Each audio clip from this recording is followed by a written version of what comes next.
Komið í sæl og velkomin á þennan fund Öryrkjabandalagsins greiðslu þátttöku í heilbrigðisþjónustu. Ég heiti Kolbeinn Óttarsson Proppi og hefur verið fenginn til að vera fundarstjóri hér í dag. Þakka fyrir það traust sem mér sýnt. Nú verið nokkru sinnum áður og lofa því að þessi fundur mun ekki dragast eins og síðasti fundur sem ég stýrði hér hjá ykkur sem var aðalfundur. En dagskráin liggur fyrir. Það örlítil breyting á henni reyndar. Halldór Sævar Guðbergsson varaformaður sem ætlaði að slíta. Hann veikur heima, þannig að í stað varaformans fáum við formann. Ellen Kalmon mun slíta þinginu hér á eftir. Annars dagskráin þannig að hún hefst á ávarpi formanns. Ellen Kalmon flytur okkur ávarp. Þá mun Guðbjörg Kristín Eiríksdóttir, formaður málefnahóps ÖBÍ heilbrigðismál, fjalla áherslur ÖBÍ kostnað sjúklinga. Margrét Björg Svavarsdóttir, sérfræðingur hjá velferðarráðuneytinu, mun síðan ræða gjörbreytta greiðsluþátttöku sjúklinga, nýtt greiðsluþátttökukerfi og loks Gunnar Alexander Ólafsson, hagfræðingur nýtt greiðsluþátttökukerfi í heilbrigðisþjónustu. Það verður kaffihlé og að því loknu pallborðsumræður. Í pallborðinu munu sitja frummælendur, það að segja, og formaður og þau þrjú sem ég taldi hér upp og við bætist María Óskarsdóttir, formaður málefnahóps ÖBÍ kjaramál, en heilbrigðisþjónusta að sjálfsögðu nátengt kjaramálum. Þannig að þau 5 munu sitja í pallborði. Fundurinn að sjálfsögðu túlkaður og það tónmöskvakerfi fyrir þau ykkar sem hyggist nýta sér það, þá það í boði. Annars í raun og veru ekki eftir neina bíða og ég vil byrja á því að bjóða Ellen Kalmon, formann Öryrkjabandalags Íslands, velkomna í pontu. Gjörðu svo vel.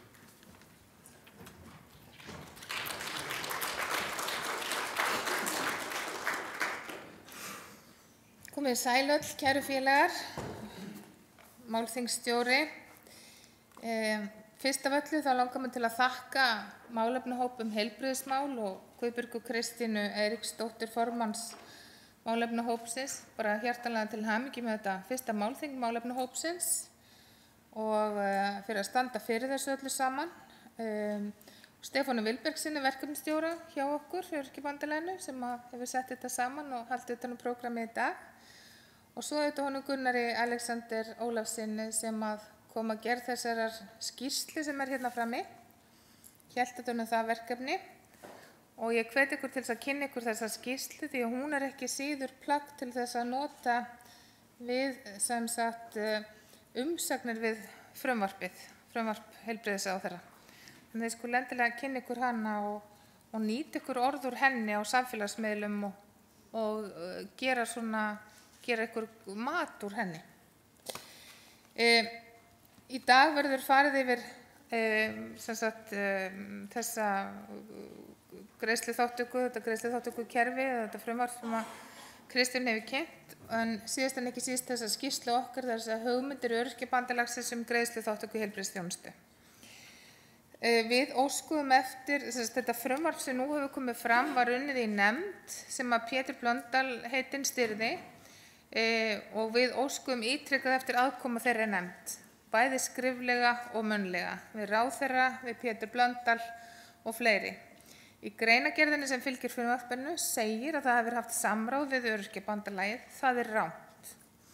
Ef að hægt að kalla samráð það sem nú ég ykkur segi. Það að segja, ég var boðuð á 1 fund hjá þessari nefnd, hálftíma fund á félagi eldri borgara. Það sem þau sögðu okkur hvað þau var að spá nefndin og hvort við hefðum einhver athugasemdir og þá óskuðum við eftir aðkomu.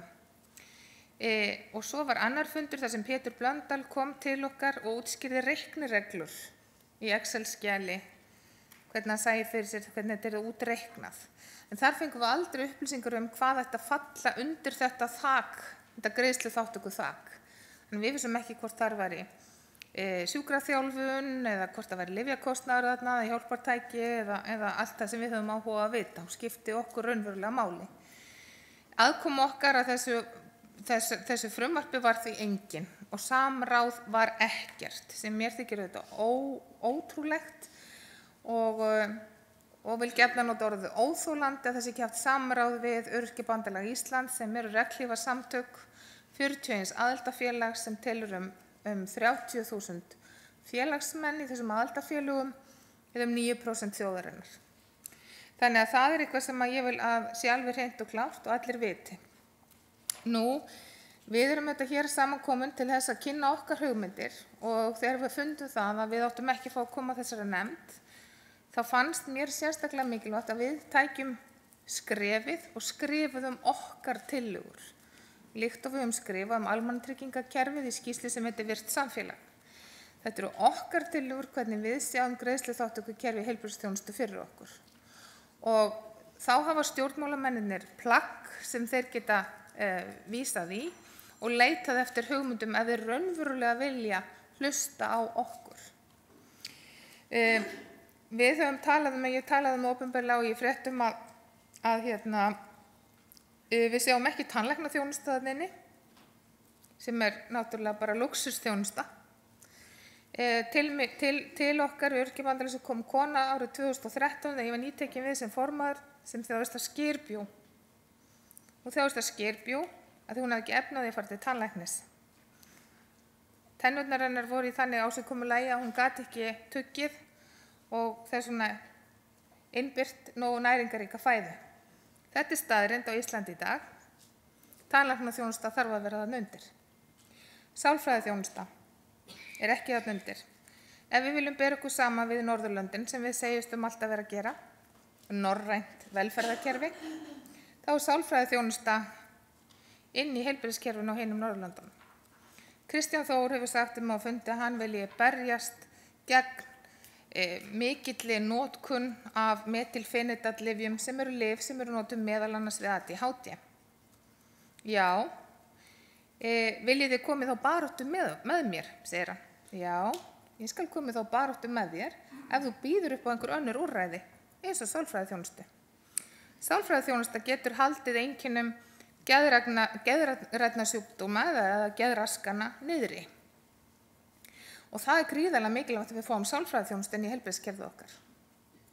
Tæknifrjóvganir, þá þarf að niðurgræða tæknifrjóvganir mun meir en gert í dag. Fólk sem hefur átt í einhvers konar sjúkdómum, afleiðingin getur verið svo að það hafi verið mikið veikur, að þá þurfur á tæknifrjóvgun að halda. En hún bara svo hryllilega dýr að það eru fáir og alls ekki örorkulífeyrisþegar sem hafa efni á því að fara í tæknifrjóvgun.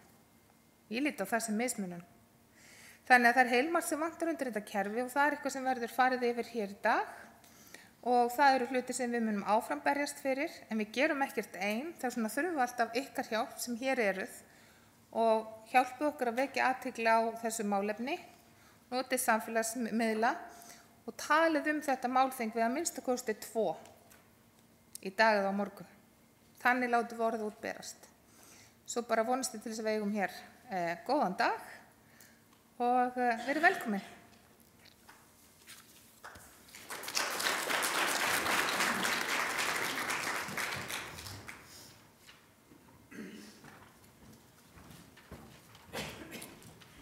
Takk fyrir það. Þá bjóðum við næsta velkomna í pontu Guðbjörgu Kristínu Eiríksdóttur, formann málefnahóps ÖBÍ heilbrigðismál. Hún mun fjalla áherslur ÖBÍ kostnað sjúklinga. Eitthvað tæknilegt sem ég á að gera? Ég vona ekki, þá erum við í slæmum málum.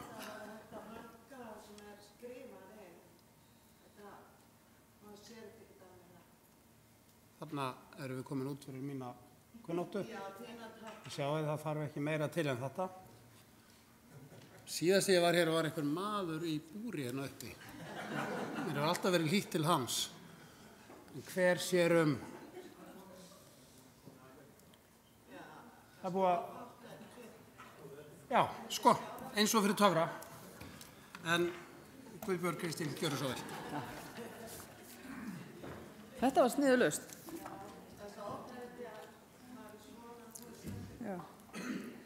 Sælveri, kæru félagar, og takk hérlega fyrir komuna.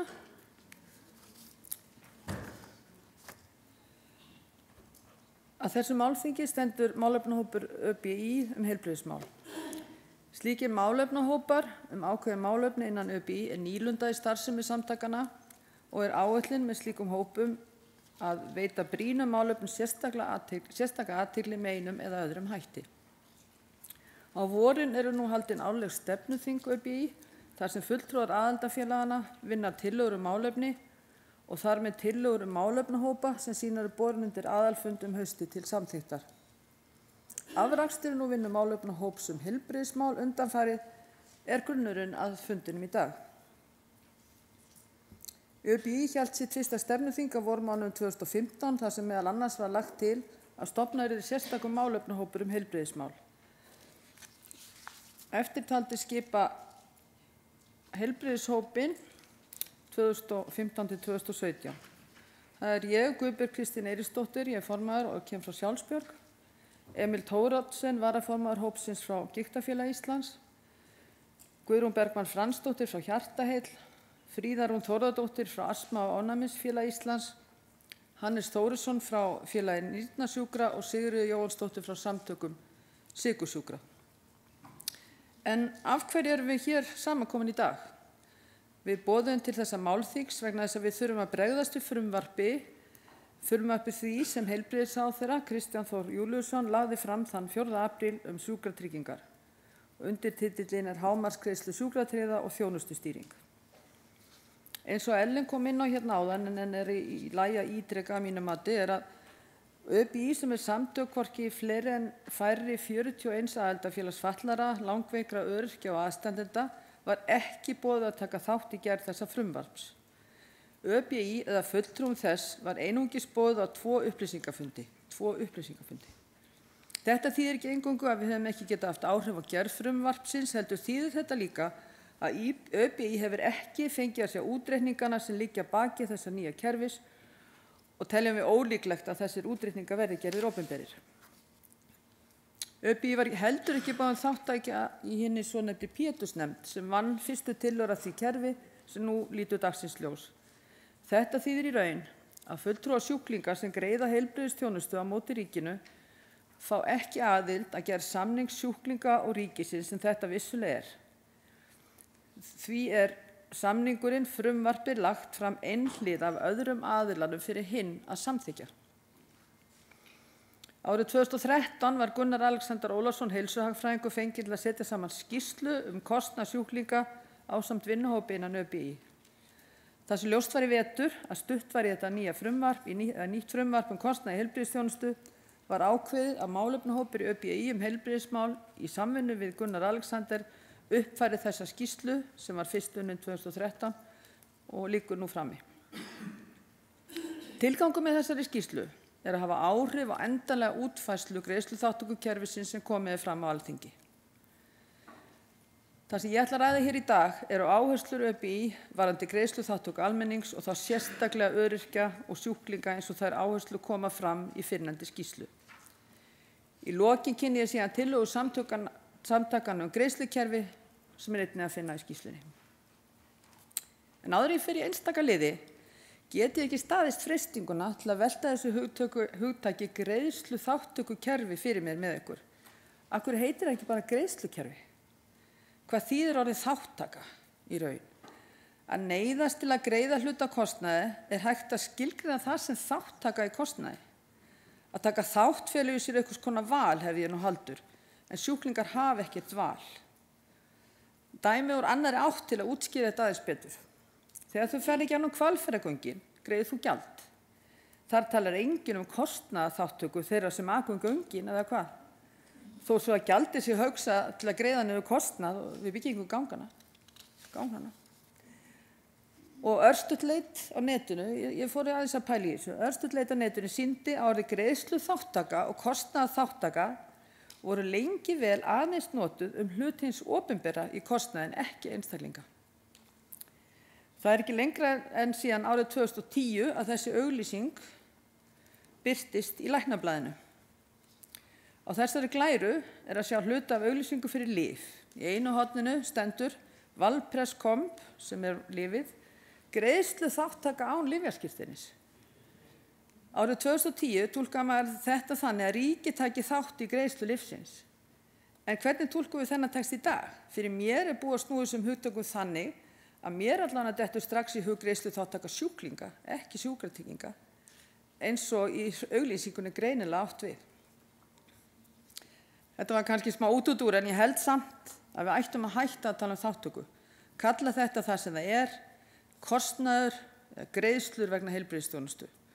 Og við eigum að hafa að hugfast að ekki var óskað eftir þáttöku okkar í gerð frumvarpsins eins og ég kom inn á hér áðan. Nú að hinu eiginlega erindi mínum áherslur upp í kostnað sjúklinga. Tekið nokkra punkta fyrir þeirri röð sem birtast í skýrslunni. Fyrsti punktur. Að óhlutlægum aðila verði falið að gera faglega úttekt á greiðsluþátttökukerfum innan heilbrigðiskerfisins og hve mikinn kostnað mismunandi hópar þurfa að bera. Til hvers að gera úttekt? Svarið í sinni einföldu mynd að til að gera breytingar verður að vera ljóst hverju vera að breyta og það þarf einnig að vera alveg ljóst hvaða áhrif breytingarna munu hafa og eiga að hafa. Stundum fær maður á tilfinningunni að einingu sé ákveðin afmarkaður hópur sjúklingar hafður í huga þegar breytingar eru gerðar. Tökum sem dæmi krabbameinssjúklinga sem orðið fyrir óvæntum miklum fjárútlátum vegna sjúkdóms sem oft gerir vart við sig á einu greiningaraugnablikki og kollvarpa fjárhag fjölskyldna og einstaklinga. Það virkilega tímabært að leiðrétta þessa stöðu sem fólk sett í og fögnum við hjá ÖBÍ í því að þessi fjárútlátarskellur sem fólk verði fyrir verði minnkaður eða mildaður. En hvað með heilbrigðiskostnað annarra, til dæmis öryrkja, fyrir þær breytingar sem nú í vændum?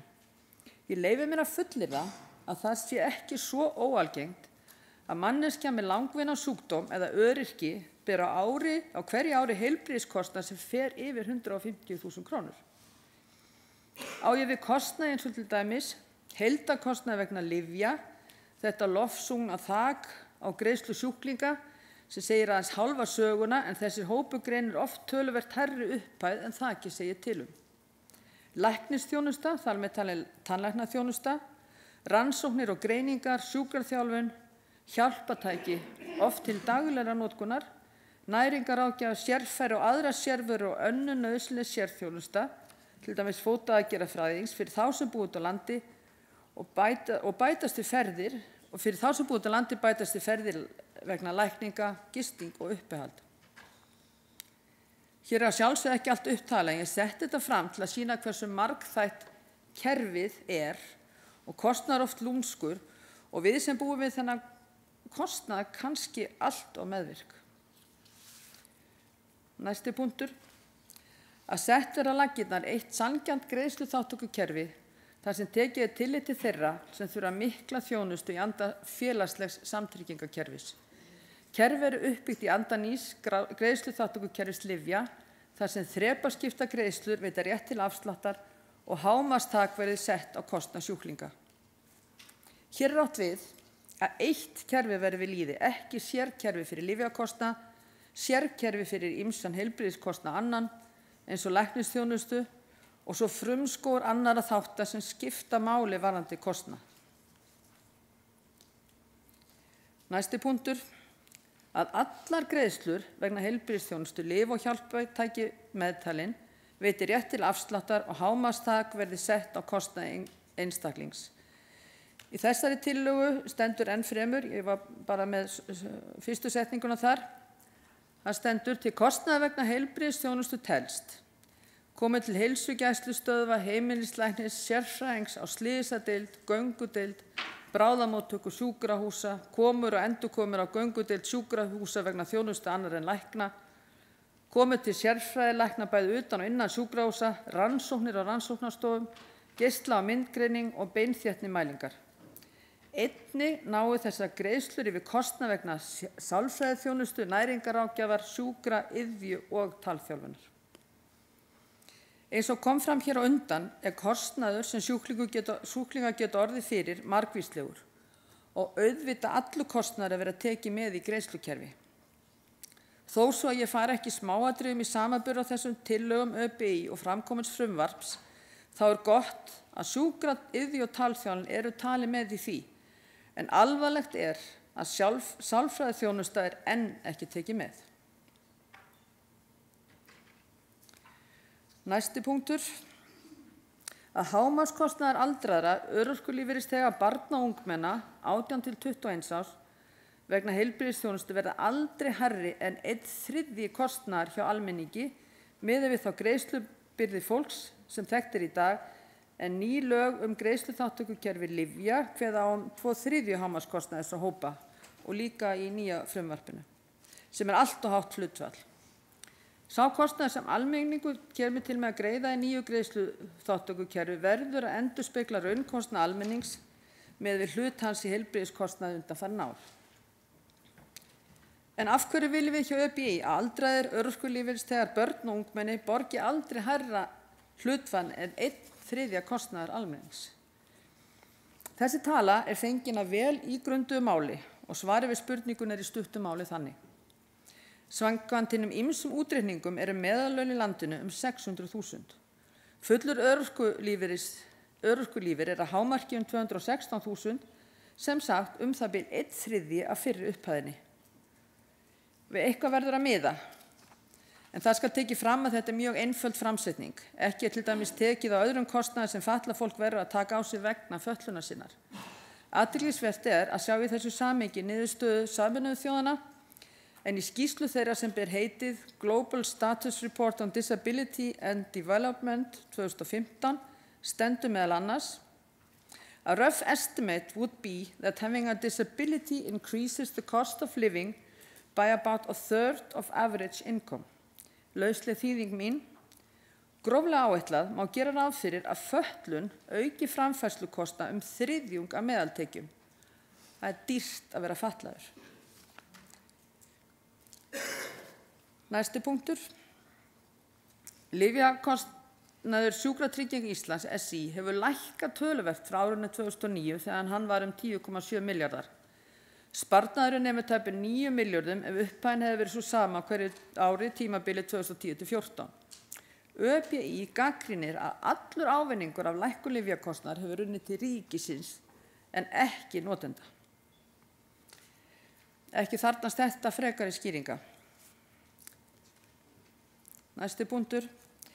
Til að draga úr lyfjakostnaði einstaklinga verði lyf undanþegin virðisaukaskatti eða sett í lægra þrep virðisaukaskatts. Það hreint út sagt ótrúlegt að lyf skuli bera fullan virðisaukaskatt. Það ætti að vera hægðarleikur fyrir yfirvöld að afnema þennan skatt að lyfjum með öllu. Engin virðisaukaskattur á ferði með flugrútunni, en lyf fullu skattur. Næstu 2 atriði í skýrslunni, sem þið getið lesið ykkur til ekki á glærunni. Að innlögn á sjúkrahús verði áfram endurgjaldslaus eins og hingað til hefur verið, og að ungbarna- og mæðravernd verði áfram endurgjaldslaus eins og verið hefur hingað til. Ekki verður séð að við þessu verður hróflað í hinu nýja frumvarpi heilbrigðisráðherra, þannig það óþarft að ræða það nánar. Næsti punktur. Hið opinbera auki framlög sín til heilbrigðismála, þannig að hlutfall heilbrigðisútgjalda af vergri landsframleiðslu verði svipað og í Svíþjóð sem hefur hæsta hlutfall heilbrigðisútgjalda af vergri landsframleiðslu á Norðurlöndunum. Þegar útgjöld ríkisins til ýmissa mála, í þessu tilfelli til heilbrigðismála, eru reiknuð gjarnan rætt hlutfall af vergri landsframleiðslu, VLF. Gott að rifja upp hvers konar fyrirbrigði verg landsframleiðsla Ég sjálf átti mig ekki alltaf á slíkum hugtökum. Ein einföld skýring sem ég fann verðmæti allra vara og allra þjónustu sem framleidd í landinu á ári. Þetta ritaði Gylfi Magnússon, dósent í hagfræði við HÍ. Á blaðsíðu 10 í skýrslu ÖBÍ sýndu samanburður á útgjöldum til heilbrigðismála hér á landi og í löndum innan OECD, Efnahags- og þróunarstofnunar Evrópu, miðað við þessa vergu landsframleiðslu á árinu 2013. Skýrsla OECD frá 2015 en tölur 2013. Var hlutfall á Íslandi undir meðaltali OECD-ríkja og neðar en til dæmis Danmörku og Svíþjóð. Eins og Ellen Kalmon, formaður ÖBÍ, kom inn á í útvarpsviðtali þann 24. apríl verður að setja fjármuni í heilbrigðismálin til þess að við getum verið samanburðarhæf. Eitt atriði lyfjakostnað. Að öll lyf sem falli undir svokallaða núllmerkingu falli undir greiðsluþátttökukerfið. Það skal mynda á að hér erum við ekki einungis að fjalla kostnað sem tengist nýja frumvarpi sjúkratryggingar. Hér er fjallað heildarkostnað, þar með talin lyfjakostnað. Að hjálpatæki sem eru nauðsynleg fólki til að taka lyf er hluti af greiðsluþátttökukerfinu. Þetta þarf að vera tryggt því kostnaður sjúklinga nógur fyrir. Án þess að þeir þurfa að greiða nauðsynleg hjálpatæki að fullu. Dæmi slík hjálpatæki eru nálar og dælur fyrir sykursjúka. Höldum áfram. Reglugerð nr. 318/2013 endurgreiðslu á talsverðum kostnaði við læknishjálp, lyf og þjálfun verði breytt og uppfært til samræmis við raunverulegan kostnað. Hækka þarf viðmiðunartekjur einstaklings í fyrrnefndri reglugerð þar sem viðmiðunarverk eru of lág. Svo er hérna nánari útlistun til að fá hæstu mögulegu endurgreiðslu 90% má einstaklingur ekki hafa hærri heildartekjur en 2,1 milljóna árið á undan, sem 275.000 á mánuði miðað við breytingareglugerð frá 2015. Til samanburðar eru lægstu bætur frá TR fyrir einstakling sem ekki býr einn 2.553.312 á ári, þar að segja 212.000 rúmar á mánuði. Og atvinnuleysisbætur eru 2,4 rúmar á ári, 2.054 á mánuði með 100% bótarétt. Þegar langveikt fólk og öryrkjar verða fyrir miklum heilbrigðiskostnaði hafa tvær leiðir verið færar til að fá endurgreiðslu. Annars vegar hefur verið hægt að sækja lækkun tekjuskattsstofns sem eflaust fái vit af og enn færri nýta sér.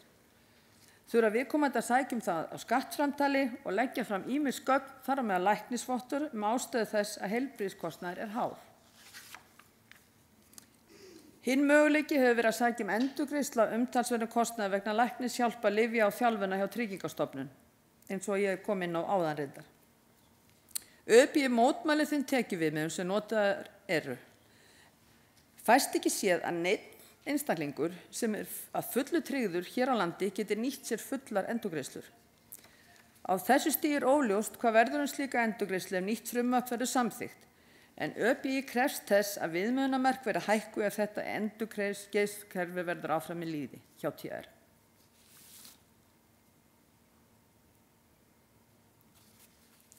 ÖBÍ leggur áherslu á að í komandi greiðsluþátttökukerfi verði börn og ungmenni yngri en 22 ára skilgreind á sama hátt og kveður á í nýju greiðsluþátttökukerfi lyfja.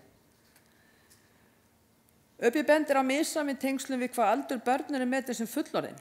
Í skattalögum er barn metið sem fullu skattgreiðandi við 16 ára aldur, í lögum almannatryggingar og félagslega aðstoð miðast aldur barna við 18 ár og að lokum er athyglisvert að birta skilgreiningu Hagstofu Íslands á heimilum, börnum og fullorðnum. En þar segir til barna á heimili á ensku dependent children heyra allir þeir sem eru undir 18 ára aldri og þeir sem eru 18 til 24 ára eru án vinnu og búa hjá að minnstakosti öðru foreldri. Fullorðnir teljast þeir sem ekki falla undir skilgreiningu börn. Það er margt sem mælir með því að börn sem búa hjá foreldrum og afla sér ekki verulega tekna séu ekki sett í greiðsluflokk fullorðinna við 18 ára aldur. Er hægt að nota lyfjagreiðslukerfi sem fyrirmynd í þessum efnum.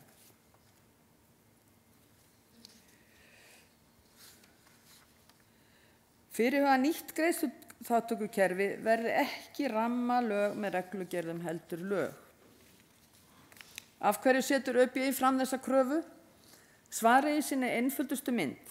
Lög eru stöðugri en reglugerðir.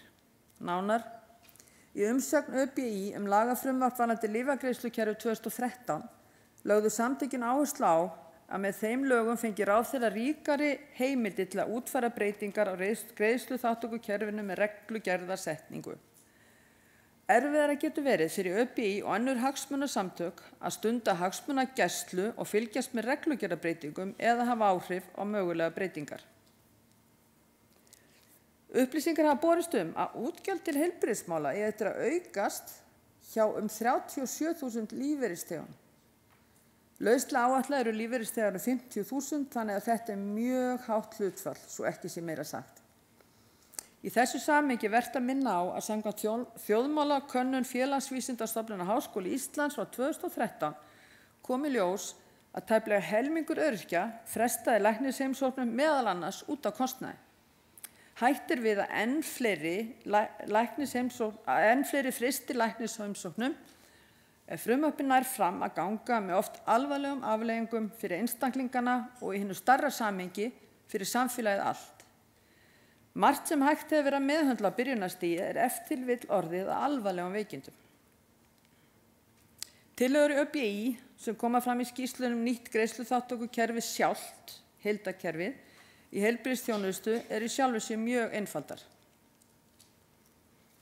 Að sett á laggirnar eitt sanngjarnt greiðsluþátttökukerfi þar sem tekið tillit til þeirra sem þurfa mikla þjónustu í anda félagslegs samtryggingakerfis. Kerfið verður uppbyggt í anda nýs greiðsluþátttökukerfis lyfja þar sem þrepaskipta greiðslu veita rétt til afsláttar og hámarksþak verður sett á kostnað einstaklings.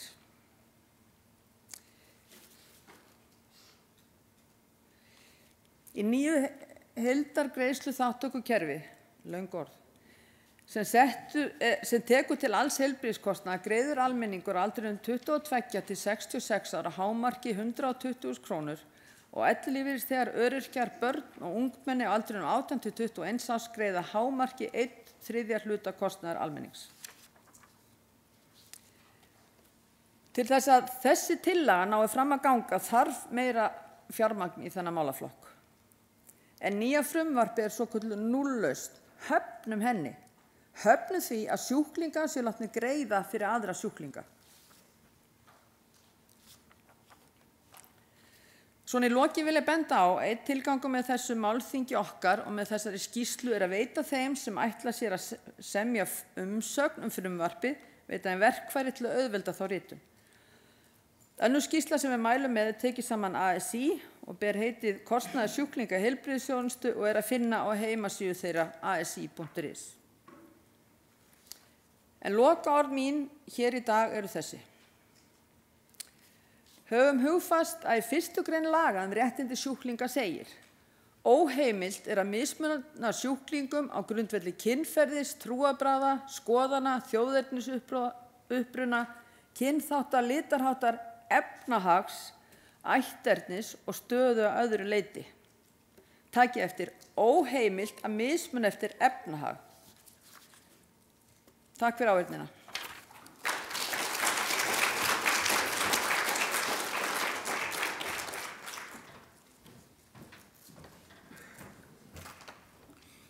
Takk fyrir það, Guðbjörg Kristín. Næsta mælendaskrá þá Margrét Björk Svavarsdóttir, sérfræðingur hjá velferðarráðuneytinu. En yfirskrift erindis hennar gjörbreytt greiðsluþátttaka sjúklinga, nýtt greiðsluþátttökukerfi. Gjörðu svo vel.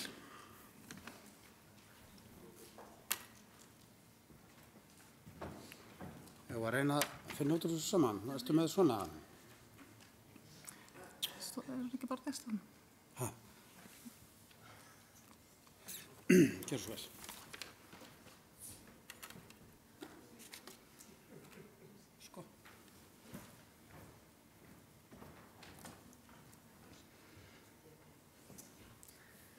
Góðan daginn, ég heiti Margrét Björk Svavarsdóttir og sérfræðingur í velferðarráðuneytinu og síðustu mánuði hef ég verið að vinna að þessu nýja greiðsluþátttökukerfi sem að frumvarp liggur fyrir á Alþingi núna ásamt hópi sérfræðinga á velferðarráðuneytinu, fjármála- og efnahagsráðuneytinu og frá Sjúkratryggingum Íslands. Við byggjum vinnu okkar á nefndarstörfum frá árinu 2007 og frá árinu 2013. Fyrri nefnd Péturs Blöndals hóf störf í nóvember 2007 og í þeirri nefnd áttu sæti allir þingflokkar og sérfræðingar úr heilbrigðis- og tryggingamálaráðuneytinu og félagsmálaráðuneytinu, auk nokkurra hagsmunaaðila, þar með talið Félags eldri borgara og Öryrkjabandalagsins. Þessi vinna leiddi til nýs greiðsluþátttökukerfis lyfja sem tekið var í notkun í maí 2013. Skömmu síðar var skipuð nefnd til að kanna hvort hægt væri að fella læknis, lyfja, rannsóknar, sjúkraþjálfunar og annan heilbrigðiskostnað undir eitt greiðsluþátttökukerfi og niðurgreiðslukerfi.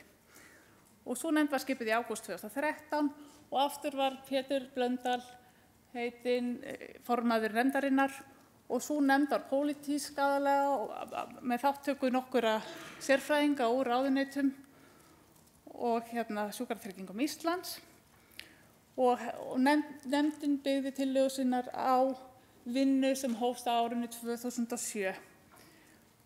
Og hún skilaði áliti til ráðherra sem þá tók ákvarðanir hvernig nýtt kerfi skyldi vera og stofnaði vinnuhóp framkvæmd nýs greiðsluþátttökukerfis sem skipuð var þá í árinu 2015 í ágústmánuði. Sérfræðingar frá velferðarráðuneytinu, fjármála- og efnahagsráðuneytinu og Sjúkratryggingum Íslands hafa þá unnið að því að útbúa þetta nýja frumvarp og reikna út stuðla fyrir nýtt kerfi.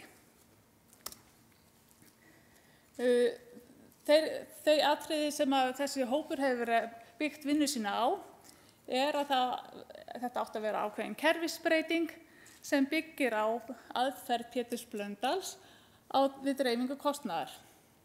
Ástæðan fyrir því sú að þessi aðferð þykir jafna kostnað sjúklinga betur heldur en þrepaskipt kerfi eins og í lyfjagreiðslukerfinu. Þeir verða ekki fyrir jafn stórum höggum þegar þeir lenda í háum kostnaði vegna heilbrigðisþjónustu í upphafi. Lýsi þessu kerfi lítið betur síðar. Einnig skyldi vera sérstakt kerfi fyrir lyfjakostnað og heilbrigðisþjónustu til að byrja með. Ástæðan fyrir því að við höfum ekki haft gögn til þess að greina hvernig ólíkir sjúklingahópar koma út úr þessu kerfi ef að því verður splæst saman í eitt. Og þess sem að lyfjagreiðslukerfi var tiltölulega nýtt og ekki komið góð reynsla eða löng reynsla á hvernig það myndi þróast. Hópaskipting skyldi vera með sama hætti og í lyfjagreiðslukerfi, það að segja að það eru tveir hópar. Annars vegar almennir greiðendur og hins vegar aðrir greiðendur sem eru þá aldraðir, lífeyrisþegar og börn. Og einnig var tekin ákvörðun það að greiðsluþátttaka barna skyldi vera með sama hætti og í núverandi kerfi en eins og þá njóta börn gjaldfrjálsrar þjónustu í heilsugæslu á bráðamóttökum sjúkrahúsa og einnig á göngudeildum sjúkrahúsa. Markmiðið með kerfinu einfaldara, gagnsærra og réttlátara greiðsluþátttökukerfi og að verja þá sem mest þurfa að greiða fyrir heilbrigðisþjónustu. Einnig að draga úr útgjöldum barnafjölskyldna og styrkja hlutverk heilsugæslunnar sem fyrsta viðkomustað fólks í heilbrigðiskerfinu. Og á þessum punktum þá byggir nýtt greiðsluþátttökukerfi þar sem hámark hefur verið sett á greiðslur einstaklinga fyrir skilgreinda heilbrigðisþjónustu. Nokkur mismunandi kerfi hafa verið sameinuð í eitt hámark og undir eitt hámark og þök og gjaldskrá aldraðra og öryrkja og barna munu vera 2/3 hlutar af þökum og gjaldskrám almennra notenda eins og áður hefur komið fram. Þó með þeirri undantekningu að í heilsugæslu mun hún nema 50% af gjöldum almennra. Innheimtað gjalda tekur mið af greiðslusögu í gegnum afsláttastofn og það svona ákveðið kerfi sem ég fer aðeins yfir með ykkur eftir og verður einfölduð þá sérstaklega þegar við horfum á sérgreinalæknaþjónustu. Og gjaldfrjáls þjónusta í núverandi kerfi verður áfram gjaldfrjáls og börn með tilvísun frá heilsugæslustöð eða heimilislækni geta fengið gjaldfrjálsa þjónustu. Og þá ætla ég að fara aðeins yfir hvernig þetta svokallaða PHB-kerfi virkar.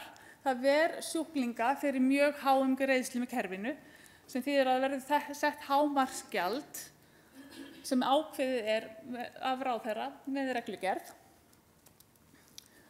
Og þetta mánaðarlega hámark 33.600 krónur fyrir almennan notanda sem sem hefur ekki verið að greiða fyrir mikla þjónustu undangengna 5 mánuði.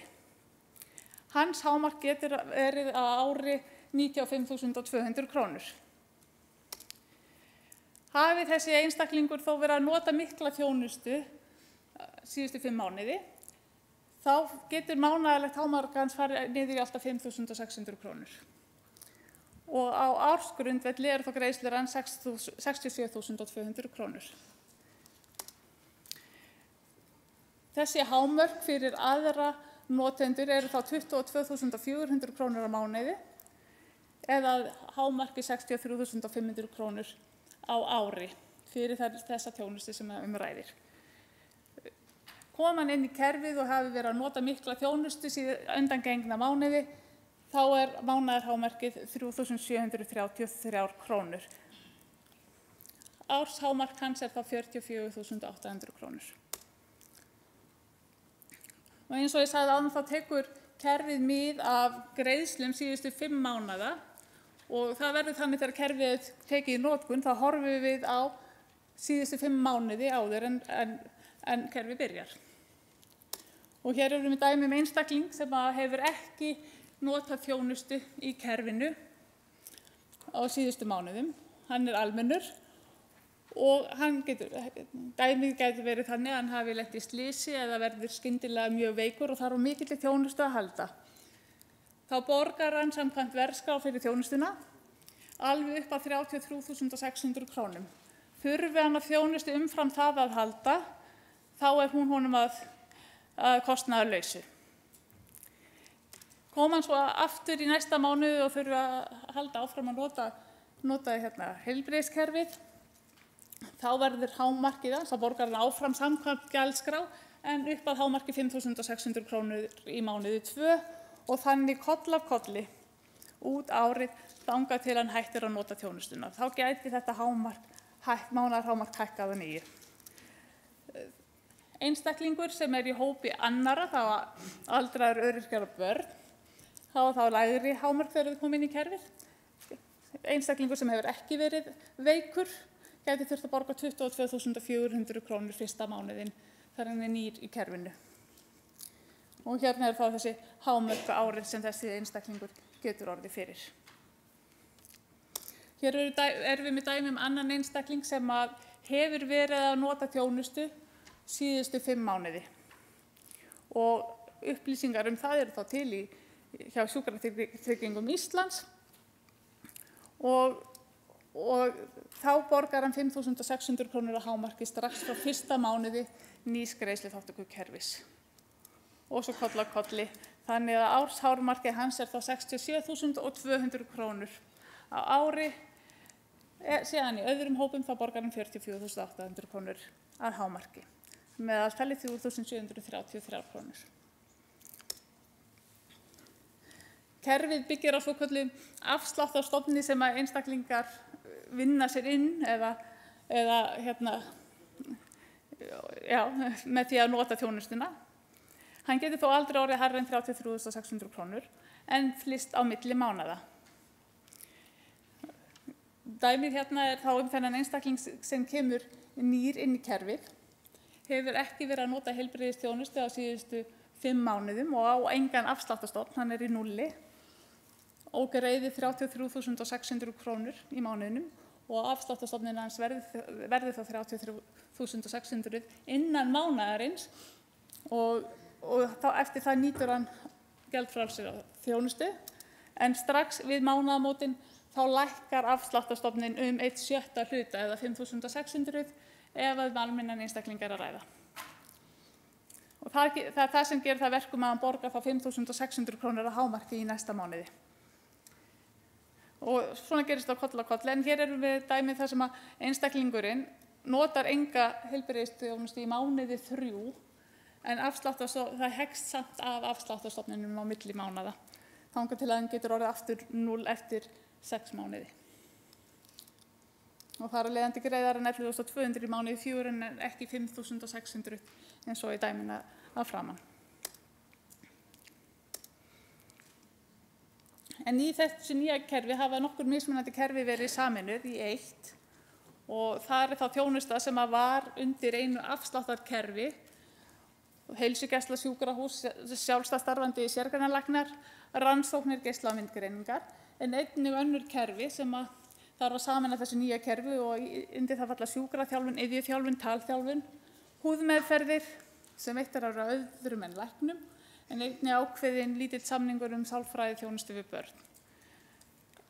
Eitt þak mun gilda fyrir öll þessi kerfi, þannig að ef að einstaklingur nýtir sér sjúkraþjálfun þegar hefur hún áhrif á greiðslur hjá sjálfstætt starfandi sérgreinalæknum eða á sjúkrahúsum eftir það. Og hér svona dæmi hvernig þetta kerfi, ef við sjáum að það sé einfaldara heldur en fyrra kerfi, og það sést berlega þegar við skoðum sérgreinalæknaþjónustu. Þarna eru 4 hópar auk barna með umönnunarkort og þessir 4 hópar nutu mismunandi kjara eftir því hvort þeir hefðu afsláttarkort eða ekki. Þannig rauninni voru 8 gjaldskrár eða 9 gjaldskrár fyrir þjónustu þessara hópa fyrir sérgreinalæknaþjónustu. Nú eru bara almennir, aðrir og börn í gjaldskráni. Gjaldskráin hefur líka verið einfölduð til muna, en það leiðir það af sér að almennir greiða 100% fyrir gjöld sérgreinalækna. Áður voru það ákveðið fast gjald pluss 40% af viðbótarkostnaði sem tilkom, eða þú varst almennur. 1/3 af 40% af viðbótarkostnaði ef þú varst 67 til 69 ára og svo koll af kolli. Mismunandi gjöld fyrir alla þessa hópa eins og ég nefndi áðan. En þetta hefur semst verið einfaldað til muna. Varðandi heilsugæsluþjónustu þá verða gjöldin áfram eins og þau hafa verið og eru í núverandi kerfi. Almennir greiða 1.200 krónur fyrir komuna. Aðrir hópar koma til með að borga helminginn af því sem almennir greiða fyrir þjónustu, fyrir utan börn, þau greiða eftir sem áður ekkert fyrir heilsugæsluþjónustu.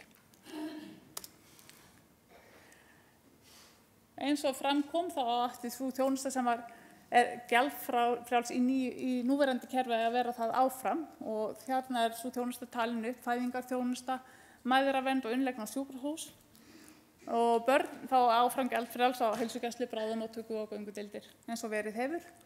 Og það þá nýtt í kerfinu að ef að börn fá tilvísun frá heilsugæslu eða heimilislækni, þá geta þau fengið gjaldfrjálsa þjónustu hjá sérgreinalæknum og á sjúkrahúsum.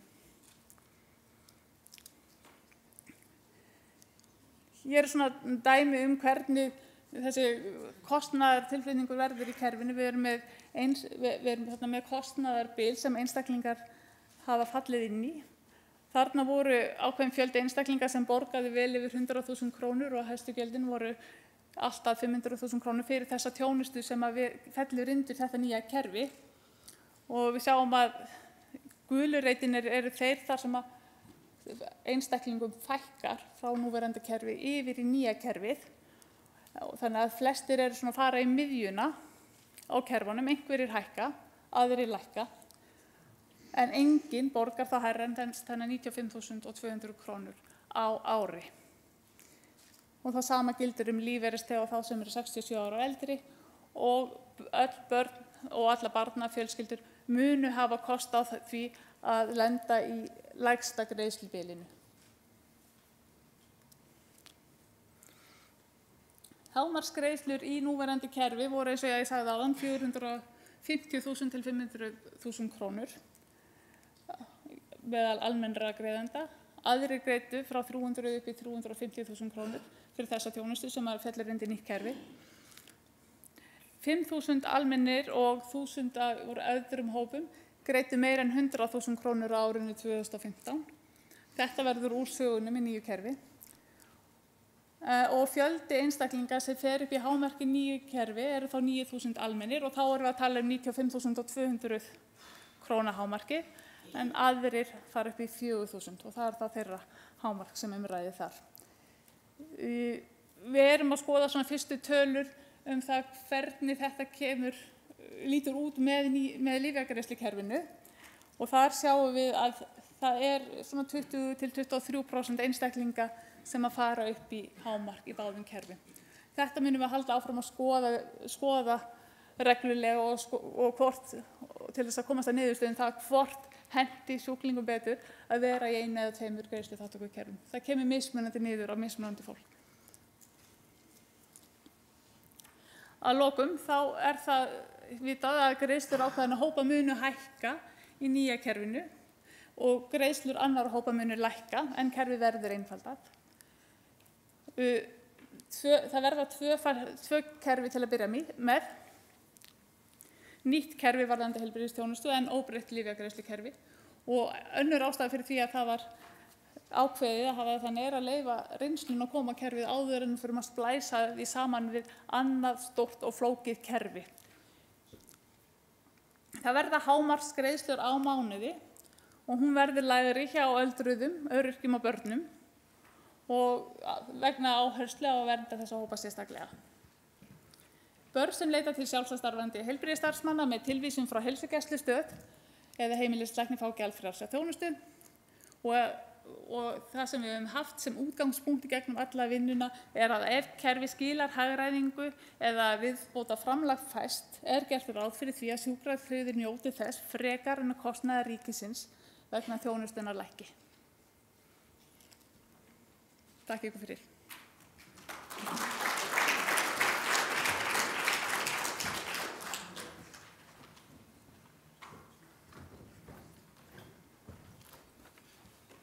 Takk kærlega fyrir það, Margrét.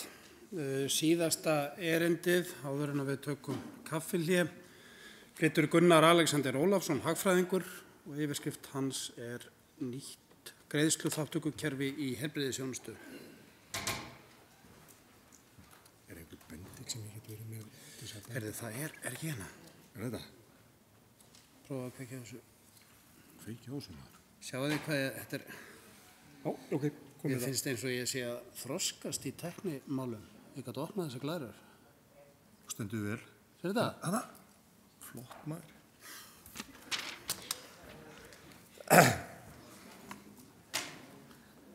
Komið þið sæl. Ég heiti Gunnar Alexander Ólafsson og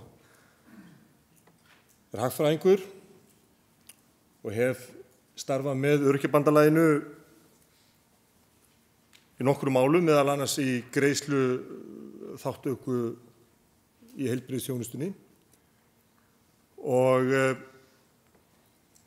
hafði dálítið skemmtilega nálgun á það mál. Hafði verið að vinna með þessi mál einmitt í ráðuneyti og ég get bara sagt ykkur að sýn mín gjörbreyttist þegar ég fór að sjá hvernig þetta kom út frá sjónarhóli notandans. Og ég ætla aðeins að fjalla þetta nýja lagafrumvarp sem liggur núna fyrir Alþingi nýtt greiðsluþátttökukerfi. Áður en ég byrja því, ætla ég aðeins að fá að eyða nokkrum orðum almenna greiðsluþátttökukerfið. Almenna greiðsluþátttökukerfið afsláttarkerfi sem miðast við, held ég í dag, 35.200. Það ekki hámarkstak. Og þær greiðslu sem veita rétt til afsláttar búið að koma kannski fram en eru komið til heilsugæslustöðva, heimilislæknis og sérfræðings, á slysadeild, göngudeild og bráðamóttöku sjúkrahúsa, endurkomur og göngudeild til sjúkrahúsa og komið til sérfræðilækna bæði utan og innan sjúkrahúsa.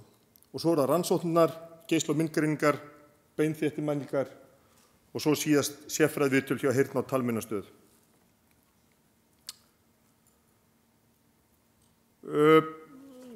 Má alveg segja að þetta fer svona, þegar maður skoða þessi greiðslukerfi, núverandi greiðslukerfi, þá í heilsugæslunni svona almenn gjaldtaka, hún misjöfn eftir hópum, frítt fyrir börn og gjaldfrjáls ungbarna og mæðravernd. Sérfræðilæknarnir, það ákveðið grunngjald og svo umframskostnaður, það misjafnt og ógegnsætt. Og sjúkrahúsið, með sjúkrahúsin, þar innlögn gjaldfrjáls og greitt fyrir göngu- og bráðaþjónustu, misjafnt eftir hópum og frítt fyrir börn. Og rannsóknir og greining, þar grunngjald pluss viðbót sem misjafnt eftir hópum og ógegnsætt. Til viðbótar þessu eru önnur greiðslukerfi, eins og þjálfunin. Þau stigvaxandi niðurgreiðsla, misjafnt eftir hópum, tekjutengt. Lyfin eru stigvaxandi niðurgreiðsla, hámarksþak á greiðslur, viðmið eru misjöfn, eitt kerfi fyrir niðurgreitt lyf. Tannlækningunum, það niðurgreitt á fullu fyrir börn nema komugjald. Almenningur 18–66 ára greiðir fullt gjald og það niðurgreitt á hluta fyrir 67 ára eldri og öryrkja. Reyndar hefur sú niðurgreiðsla haldist nánast í stað í nokkur ár. Svo sem alltaf að segja það. Til viðbóta þessu eru mörg önnur kerfi, greiðslukerfi, fyrir sálfræðiþjónustu, gleraugu, heyrnartæki og hjálpartæki. Þannig að við erum með rosalega flóru af kerfum í núverandi kerfi.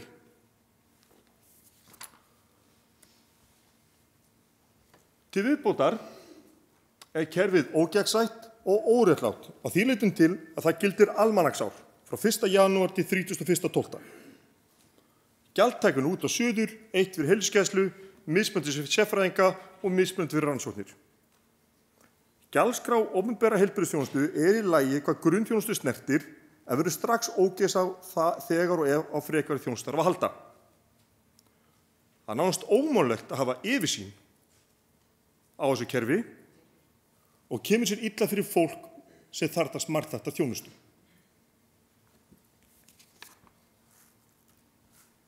Þess vegna var ég að biðja þetta hér. Hérna sjáum við dæmi, rannsóknargreining á sjúkrahúsi. Þetta allt saman nokkuð með skiljanlegt. Svo fara hlutir að vera flóktir hérna þegar bara strax kemur geisla- og myndgreining. Almennt gjald 3.200 pluss 40% á umfram kostnaði. Þetta veit ekki nokkuð skapað maður hvað þýðir. Nákvæmlega einhverju einingar. Og hvað á maður að sjá þessu einingar? Heimasíðu Sjúkratrygginga Íslands, varla. Annað dæmi, gjaldtaka hjá sérgreinalækni. Almennt gjald 5.700 pluss 40% umframkostnaði. Þetta meira þess að mál sem Neytendasamtökin taka upp.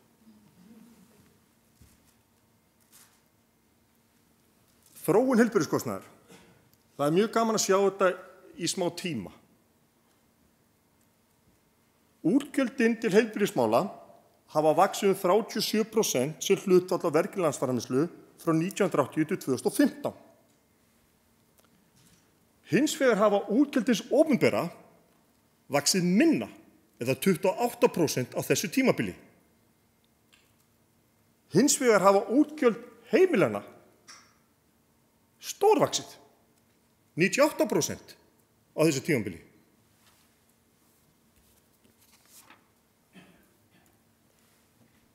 Þessar glæri fékk ég hérna hjá Hagstofu Íslands. Þetta sýnir þetta dálítið vel. Rauða línan heilbrigðisútgjöldin eins og leggur sig. Bláa línan útgjöldins opinbera. Gaman að sjá hvað það fylgir svona vel að. Það var bara ágætis hjartalínuritt. Hins vegar græna línan bara beina leið upp. Og það í þessu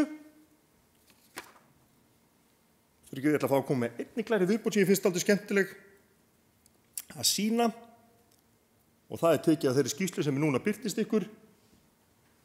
Munurinn á heilbrigðisútgjöldum árið 1984 til 2014, það 30 ár þarna á milli. Á föstu verðlagi hafa það aukist 116%. Opinber útgjöld hafa verið ekki aukist jafn mikið, 97%, en heilbrigðisútgjöld heimila á föstu verðlagi hafa aukist 275%. Við höfum bara sent reikningi til heimilana.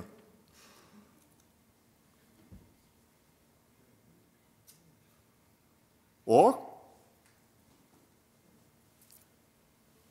ég held að þetta tali sem dálítið sjálft þessi ágæta glæra. Það sem ég raunar að segja á síðustu 30 árum hefur aukningin í kostnað og heilbrigðisþjónustunni verið færður frá ríkisvaldinu, þar að segja hlutfallslega, yfir á heimilin. Því þar kemur þessi 0 punktur. Þessi 20% sem allir að tala um. Hann var ekki 20% fyrir nokkrum árum síðan.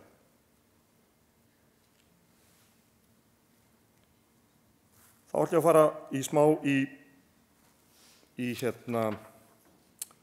hvernig þetta á með lyfin, vegna þess að það hefur smá verið nefnt greiðsluþátttökukerfi lyfja og það leitað í smiðju nágrannalanda okkar á Norðurlöndunum útfærslan á því kerfi. Þar þrepaskipt greiðsluþáttaka og gildir á 12 mánaða tímabil og þegar heildarkostnaður almennings komin 62.000 þá greiðir viðkomandi ekki neitt meir út þann tíma og hámarkskostnaður lífeyrisþega og barna 41.000. Samt verður maður aðeins að taka inn í þetta. Veitum ekki hvort að maður að bera sömu kerfi á Norðurlöndunum og Íslandi en sum lyf eru fyrir utan kerfið eins og magalyf, verkjalyf, svefnlyf og kvíðastillandi lyf og sýklalyf fullorðina fyrir utan. Síðast en ekki síst hjálpartækin sem skiptir sérstaklega félaga í Öryrkjabandalaginu í miklu máli. Þá förum við nýtt greiðsluþátttökukerfi. Og ég er búin að tala svo mikið, ég ætla að fá aðeins að setja smá vatn hérna.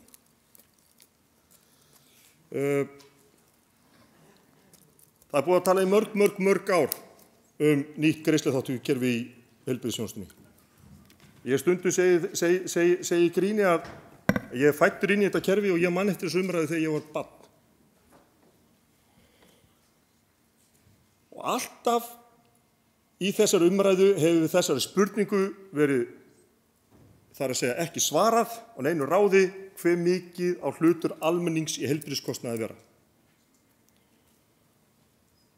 Það var nefnd skipuð 2007 undir stjórn Péturs H. Blöndals heitins.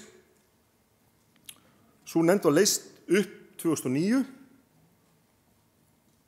Náði ekki að skila loka skýrslu en skildi eftir gríðarlega mikla vinnu, greiningavinnu, sem hægt að nýta til áframhaldandi góðra verka. Við verðum að gefa þeim það góða kredit þess sem það er unnið og svo nefnd vann gríðarlega mikla vinnu, greinit allt saman. Á grunni þessara vinnu var til dæmis greiðsluþátttökukerfi lyfja til. Síðan höfum við tekið upp greiðsluþátttöku fyrir tannlækninga barna sem var orðið hálfgert villt af vestrið hérna á tímabili og náðum utan það.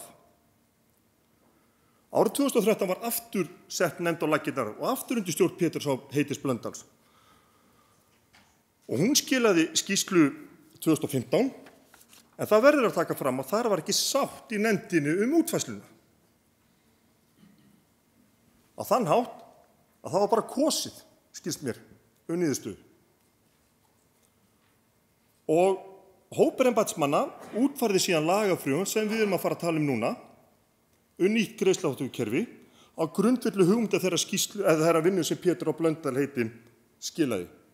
Og enn og aftur, og það gagnrýnisvert að hvorki Öryrkjabandalagið né önnur notendasamtök áttu sæti í þeim nefndum eða vinnuhópum nýtt greiðsluþátttökukerfi í heilbrigðisþjónustu. Hún kom dálítið vel inn á þetta áðan og ég verð að vera sammála henni að því það þannig að þegar 30.000 manns sem eru í samtökum sem tilheyra Öryrkjabandalaginu kannski sá hópur sem nota kannski heilbrigðisþjónustuna meira en gengur og gerist. Þegar hann fær ekki að hafa aðgang að þeim tillögum sem þau eiga þá að lifa eftir. Og síðan að segja í skýrslu að það haft samráð. Það gengur ekki upp hjá mér. Sú jafna. Nefna hvað? Nýja greiðsluþátttökukerfið jafnar út kostnað. Það er að segja 15% notenda sem þurfa mikil heilbrigðisþjónustu að halda og dreifa honum á hinn 85%. Ég segi strax, það er jákvætt að draga úr heildarkostnaði. Draga úr of miklu kostnaði heilbrigðisþjónustunni. Og það er sett þak við 95.000 krónur. Það er jákvætt.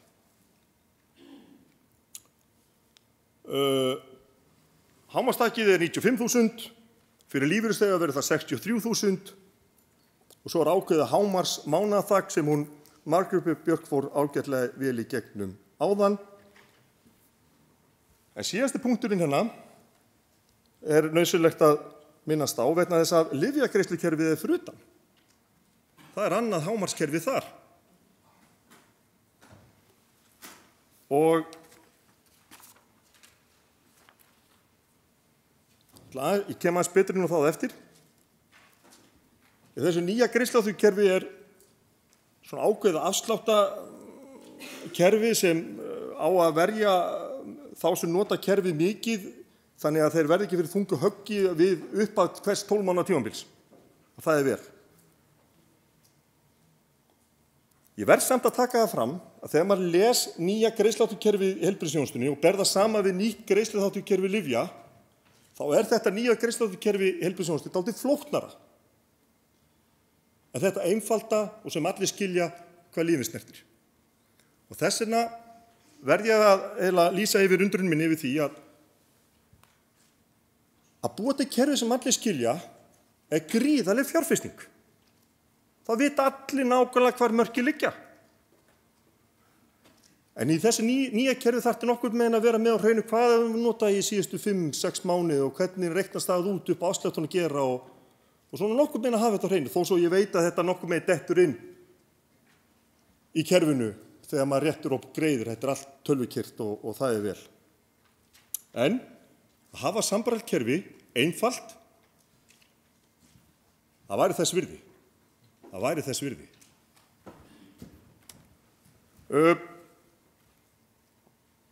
Þetta millifærslukerfi og þeim fækka sem greiða yfir 95.000 krónur á ári fyrir heilbrigðisþjónustu. Hins vegar fjölgar þeim sem greiða á bilinu 30 til 89.000 krónur á ári fyrir heilbrigðisþjónustu. Þar á meðal lífeyrisþegar.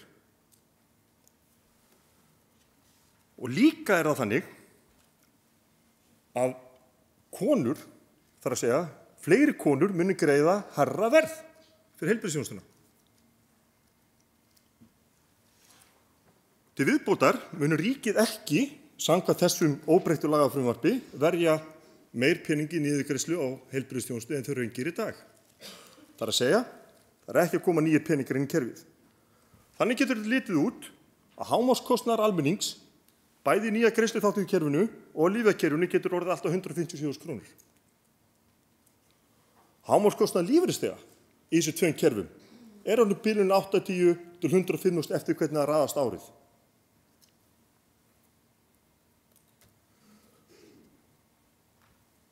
Hún Margrét Björk fór mjög vel yfir þetta án, ég ætla nú svo sem ekki að bæta neinu við það. Bara enn og aftur að taka fram að þetta millifærslukerfi.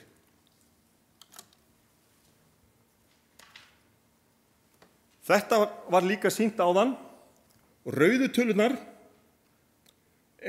tala fyrir þá sem aldra á lífeyrisþegar 37.000 sem koma til að borga meira fyrir nýja kerfið en þeir gerir í dag. Það sem athyglisvert að hérna breytingar í milljónum, 500 milljónir, sem hefur verið að senda þessum hóp að borga meira fyrir heilbrigðisþjónustu en þeir gerir í dag. Og það 500 milljónum mikið að mínum mati. Ég finnst það ekki forsvaranlegt að senda þessum hóp aukna álögur upp á 500 milljónir.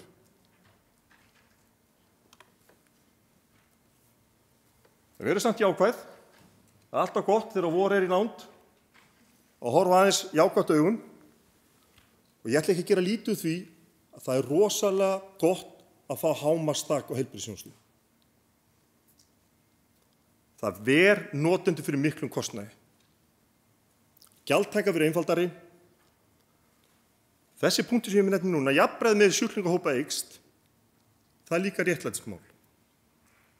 Að þegar í núverandi kerfi það hreint og klárt lotteri, bara hreint og klárt lotteri, hvað maður þarf að greiða mikið ef maður veikist.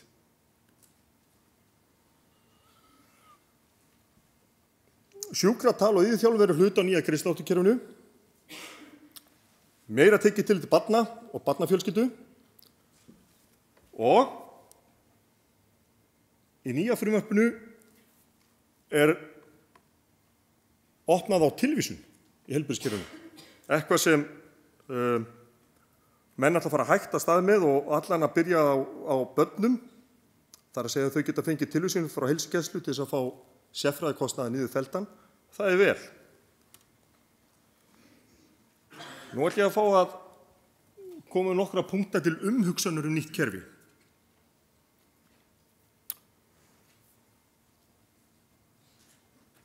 Það vakti athygli mína þegar ég las lögin og sérstaklega greinargerðina að kostnaðurinn við að fella öll þessi gjöld niður og gera þetta nánast gjaldfrjálst 6,5 milljarður. Það heila tala. Ég hélt að sú tala var hærri. Ég hélt að vorum kannski að tala bilinu 10 til 15 milljarðar. Ég þorði raun aldrei að segja hvað þessi há tala. Marg spurðu hvað þetta há tala. Ég þorði aldrei að svara því ég hafði aldrei útreikningana.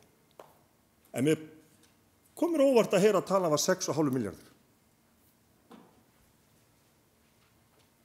Meðallaun á Íslandi árið 2015 voru cirka bát 455.000 sem gefa árstekju upp á 5,4 milljónir. Hámarksgreiðsla upp á 162.000 eru 3% af þessum tekjum.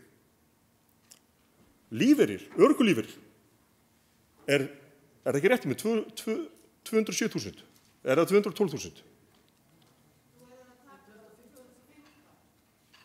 Ok, gefum okkur bara þessi 207.000. Hámarksgreiðsla, eftir hvernig það reiknast upp, getur verið 104.000, sem 4,2% af þeim tekjum. Þá að tala heildartekjur. Þannig að mín niðurstaða svo að lífeyrisþegar greiða hærri hluta sínu tekjum í heilbrigðiskostnað. Og þá rifjast upp fyrir mér að þetta gengur gegn markmiði í heilbrigðisþjónustu jöfnuð. Það getur ekki verið tilgangurinn að senda lífeyrisþegum hærri reikning og hærra hlutfall sínum ráðstöfunartekjum en raun ber.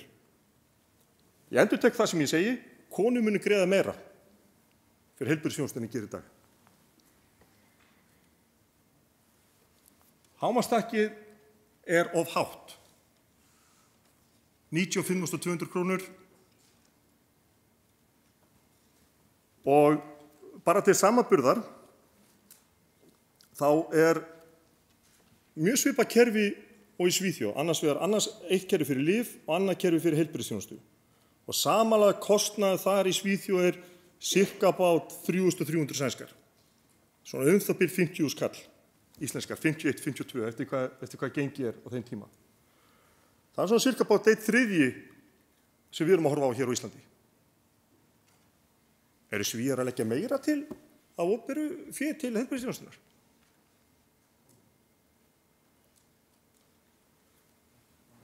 Svo kemur þetta punktur. Ég fekk þetta lána frá honum Rúnari Vilhjálmssyni. Rannsóknir sýna árið 2013 að 30% landsmanna 18 ára eldri hafa hætt við að frestað læknisheimsóknum síðustu 6 mánuði vegna kostnaðar. Og það kom hérna áðan að þetta hlutfall með lífeyrisþega jafnvel 50%. 50%. Ég hræddur að þetta hlutfall mun aukast. Því hjá stóru hluta fólks mun kostnaður aukast. Reyndar hefur þetta hlutfall 30% landsmanna aukist til 46% frá 2006. Þannig við sjáum þróunina.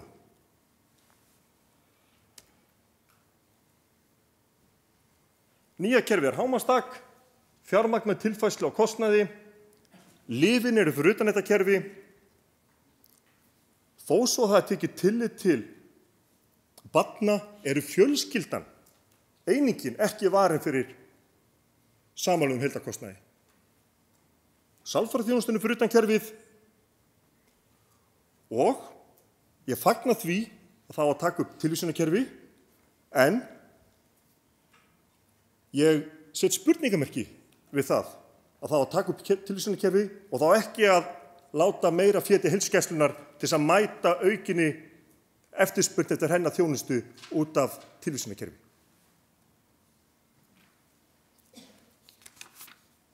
Mér langar að enda á þessu punkti. Við erum öll hluti á samfélaginu. Við höfum að gera fólki kleift að taka þátt í samfélaginu þannig að allir hafa sömu tækifæri og jöfn skilyrði þess. Takk.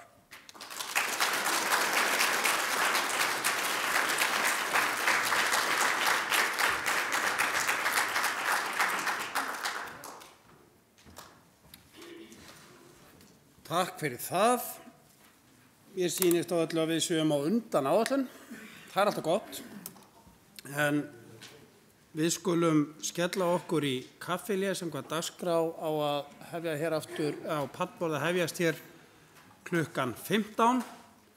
En þá áttu umræður að standa til 14:40. Ég legg til að við byrjum hér aftur 10 mínútur í 3. Tökum okkur þetta 20 mínútna kaffilé sem verður undan 25 mínútur núna. Sem auglýst var að dagskránni þó við flýtum því fram 10 mínútur. Hefjum hér dagskrá aftur klukkan 14:50.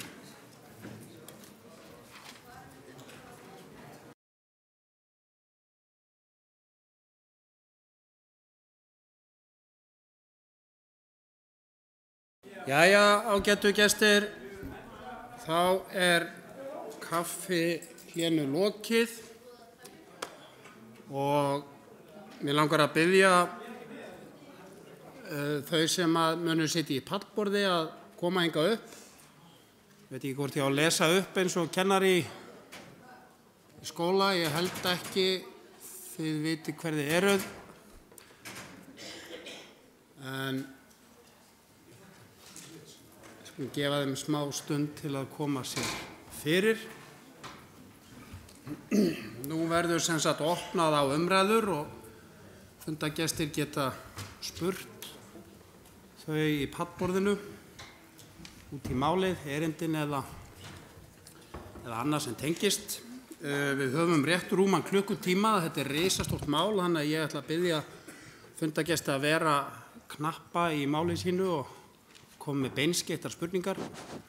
Ég vissum að við höfum öll frá einhver að segja reynslusögum og hvernig við höfum tekist á við þessar aðstæður sem hér er lýst, en þetta er ekki tíminn til að fara út í langar reynslusögur.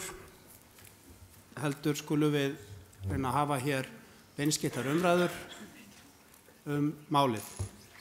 En í pallborði sitja sem sagt Ellen Kalmon, formaður Öryrkjabandalags Íslands, Guðbjörg Kristín Eiríksdóttir, formaður málefnahóps ÖBÍ heilbrigðismál, Margrét Björk Svavarsdóttir, sérfræðingur hjá Velferðarráðuneytinu, Gunnar Alexander Ólafsson, hagfræðingur og María Óskarsdóttir, formaður málefnahóps Öryrkjabandalagsins kjaramál. Já, það hægt að biðja hér mikrofón. Í raun og veru gef ég bara orðið laust. Ég ætla að biðja ykkur að virða það við mig að þekkja kannski ekki nöfn á öllum. Nú frægur fyrir að rugla saman nöfnum, en ég ætla að biðja þau ykkar sem taka til máls að kynna ykkur í upphafi máls. Orðið laust. Gjörðu svo vel. Hver með mikrofón? Hæ, ég heiti Þórey og ég vil spyrja það sem frá Velferðarráðuneytinu af hverju sálfræðingar séu ekki inn í þessu. Af því að geðsjúkdómar eru mjög alvarlegir sjúkdómar og við þurfum á þessari þjónustu að halda, en 15 skall til þess að fara í tíma hjá sálfræðingi er allt of mikill. Takk. Takk fyrir það, og meðan það hrannast ekki inn spurningar, þá held ég sé bara best að svara þá þessari strax, en orðið laust. Já, ástæðan fyrir að þeir þættir sem inni í kerfinu núna voru valdir svo að við eigum upplýsingar og við söfnum greiðslusögu fyrir þá þætti nú þegar, en við eigum ekki greiðslusögu einstaklinga fyrir notkun sálfræðiþjónustu. Þannig að það er svona ein ástæðan fyrir því, og það er ástæðan fyrir því að við getum ekki tekið inn svo fljótt þætti sem ekki greiðsluþátttaka sjúkratrygginga í. En hins vegar þá við að auka fjármagn í heilsugæsluna til þess að standa straum af sálfræði kostnaði. Þannig að við eigum von á að það muni bætast inn í kerfið á næstu misserum. Fleiri úr pallborðinu sem vilja tjá sig um þetta. Þá er orðið gefið hingað. Já, ég heiti Ólafur Ólafsson. Ég er orðinn svo gamall, það var þetta hægt að búa það neyti spurningu frá mér. En ég skal alveg segja ykkur það sem við borðum saman 8 svona eldri menn, svona yfir nálægt níræðu, menn sem hafa unnið með heilbrigðismál, kennarar og prófessorar og aðrir. Og það sem við höfum mikla áhyggjur af og ræðum oft það að ef við lítum á það fé sem fer til heilbrigðisþjónustunnar í dag, hvort sem við miðum nú við hlutfall af landframleiðslu eins og Gunnar hefur talað eða við tölum gjaldeyris, þetta er Purchasing Power Parity, það er sem sagt gjaldmiðlinn sem er svona metinn í alþjóðlegum dollarum, það er svona álitinn öruggari heimild heldur en hlutfall af framleiðslunni, því að ef hún breytir þá getur hún breytt hlutfallinu sem fer til heilbrigðisþjónustunnar. Þá kemur það í ljós að allar götur frá 2002 og 2003 þá hefum við lækkað framlag til heilbrigðisþjónustu frá því að vera efst á Norðurlöndum niður í það að við erum komin niður til Gibraltar, Portugal, neðstir í Evrópu. Hafa menn ekki áhyggjur af þessu? Bara hreint út sagt, sko. Takk fyrir. Takk fyrir það. Við skulum safna saman nokkrum spurningum fyrst að það eru nokkri búin að biðja um orðið. Hér á vinstri hönd voru í það minnsta 2 ef ekki 3. Gjörðu svo vel. Já, Þorberg heiti ég ætla að spyrja það tengir spurningunum að Þóri ég veit sálfræðingar eru eitthvað byrjaðar að koma inn á heilsugæslustöðvarnar ég náði ekki alveg stendur til að efla það og eins sjálfstæðstarfandi sálfræðingar á stofu stendur til á samningu við þá þannig að það kosti þá svipað að fara til þeirra eins og til sérfræðilækna.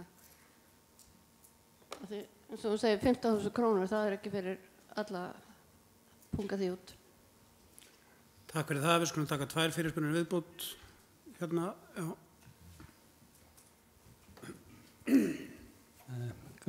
Guðmundur Ingi Kristjánsson í kjarahóp ÖBÍ.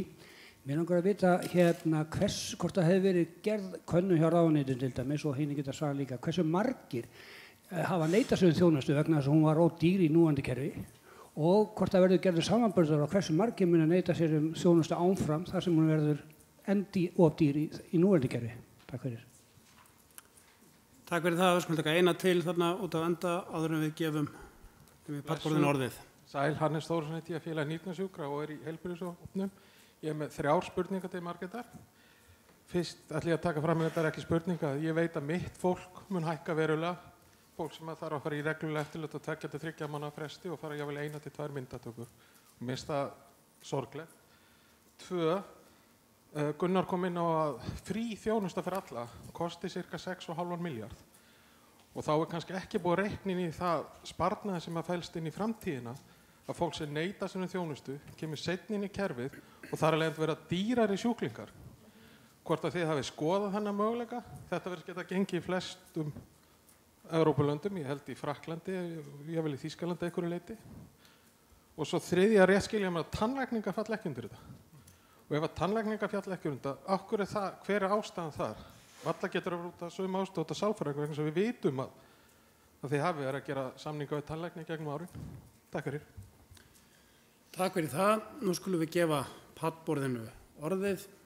Ekki rétt að ganga bara hér á vinstri út frá mér. Ellen, ef þú vilt byrja. Já, það voru nú kannski engar spurningar engum spurningum beint til mín en ég held að það sé góðar spurningar sem Margrét Björk fær hér til að svara og það hefði kannski verið betra eða gott á Kristján Þóra þurfa að svara þessu aumingjast Margrét því ég nú bara ég og Margrét voru sko saman í bekk í grunnskóla þannig að ég er svona ákveðna samúð með henni en við krefum hann að svara enga síður mér svo góð punktur sem Hannes kom inn á, hverju neita sér, þegar fólk neita sér með þjónustu, þá verður að kerfinu dýrara. Og það er alveg eins og saga sem ég sagði hér í upphafi varðandi konuna sem var með skyrbjúg vegna ástands á tönnum. Þannig að þetta er gríðarlega mikilvægur punktur. Og ég kannski vil bara bæta neitinni spurningu, það er varðandi tæknifrjóðganir. Kannski bara, ég fæ að skjóta því á Margréti líka. Hvað með tæknifrjóðganir og greiðslu þátttöku þeim? Ég ætla nú ekki að þar að segja svara mörgum spurningum, en það var kannski ekki mörgum spurningu beint til mín, en ég ætla samt að biðja fólk aðeins að velta því fyrir sér að því að ég tel að við erum svo nálægt því að gera þetta aðgengilegt fyrir alla. Þannig málum vegst að það er allir sammála að heilbrigðisþjónustan eigi að vera ódýr, aðgengileg fyrir alla og gæðin eiga að vera frábær.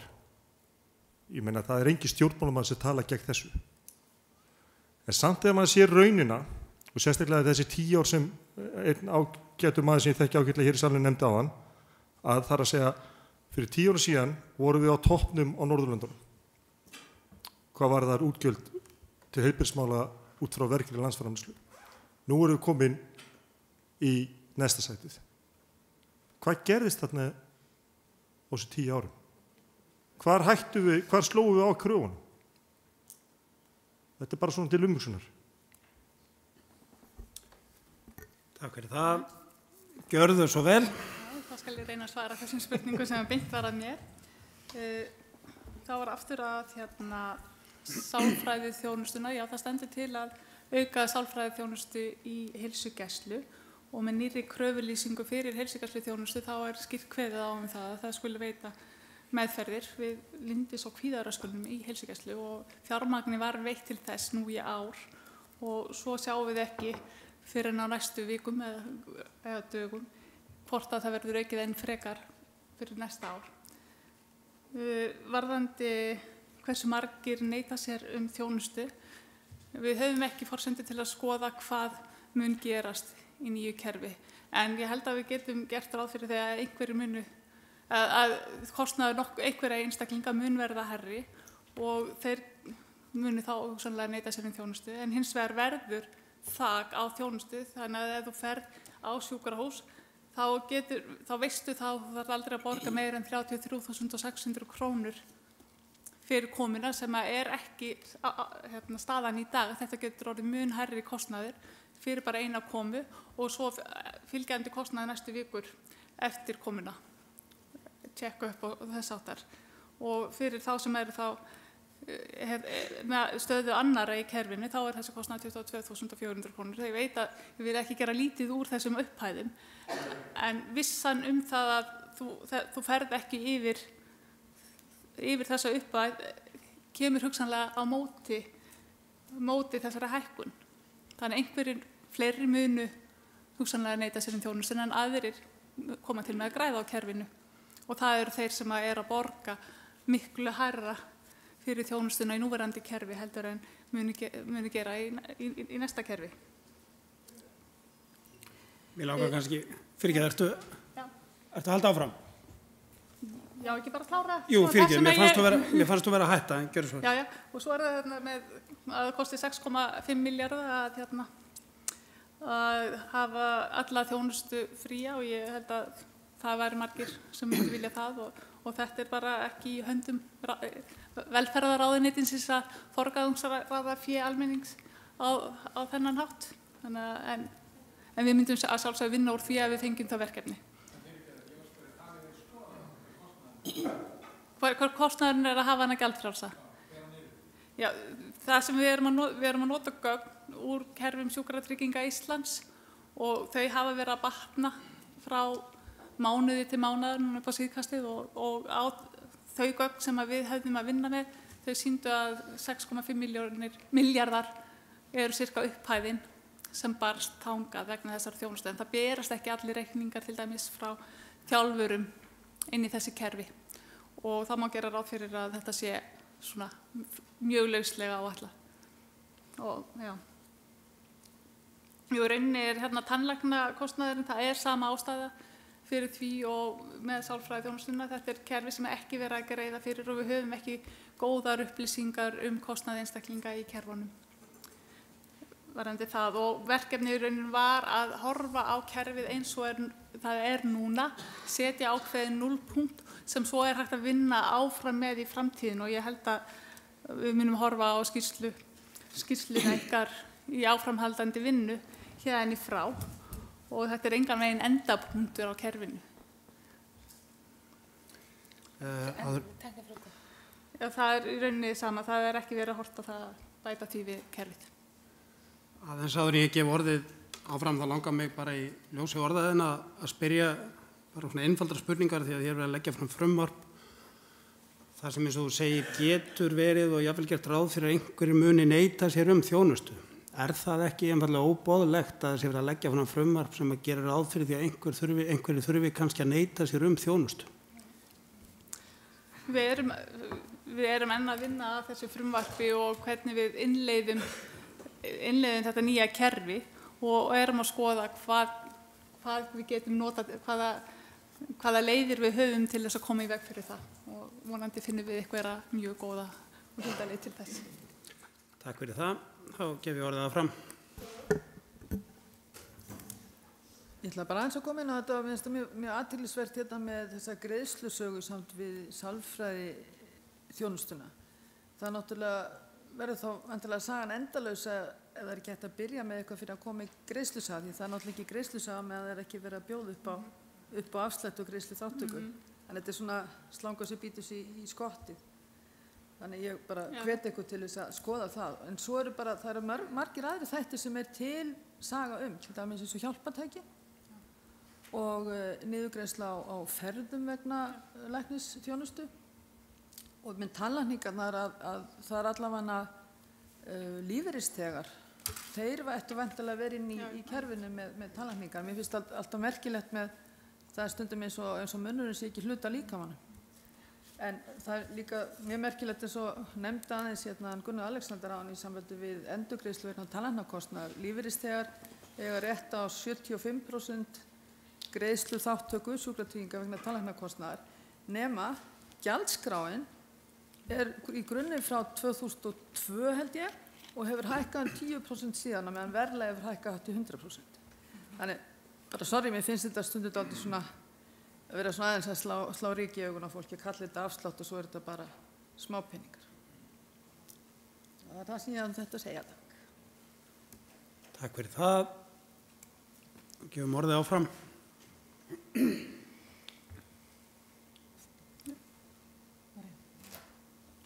Arja, viltu segja? Ég segi eitthvað, ég verði alltaf svo æst þegar að fara að tala ferðakostnað, það fer mjög fyrir brjóstið á mér. Ósangirnin í ferðakostnaði sá að þeir sem að búa á, ekki kveikt á? Jú.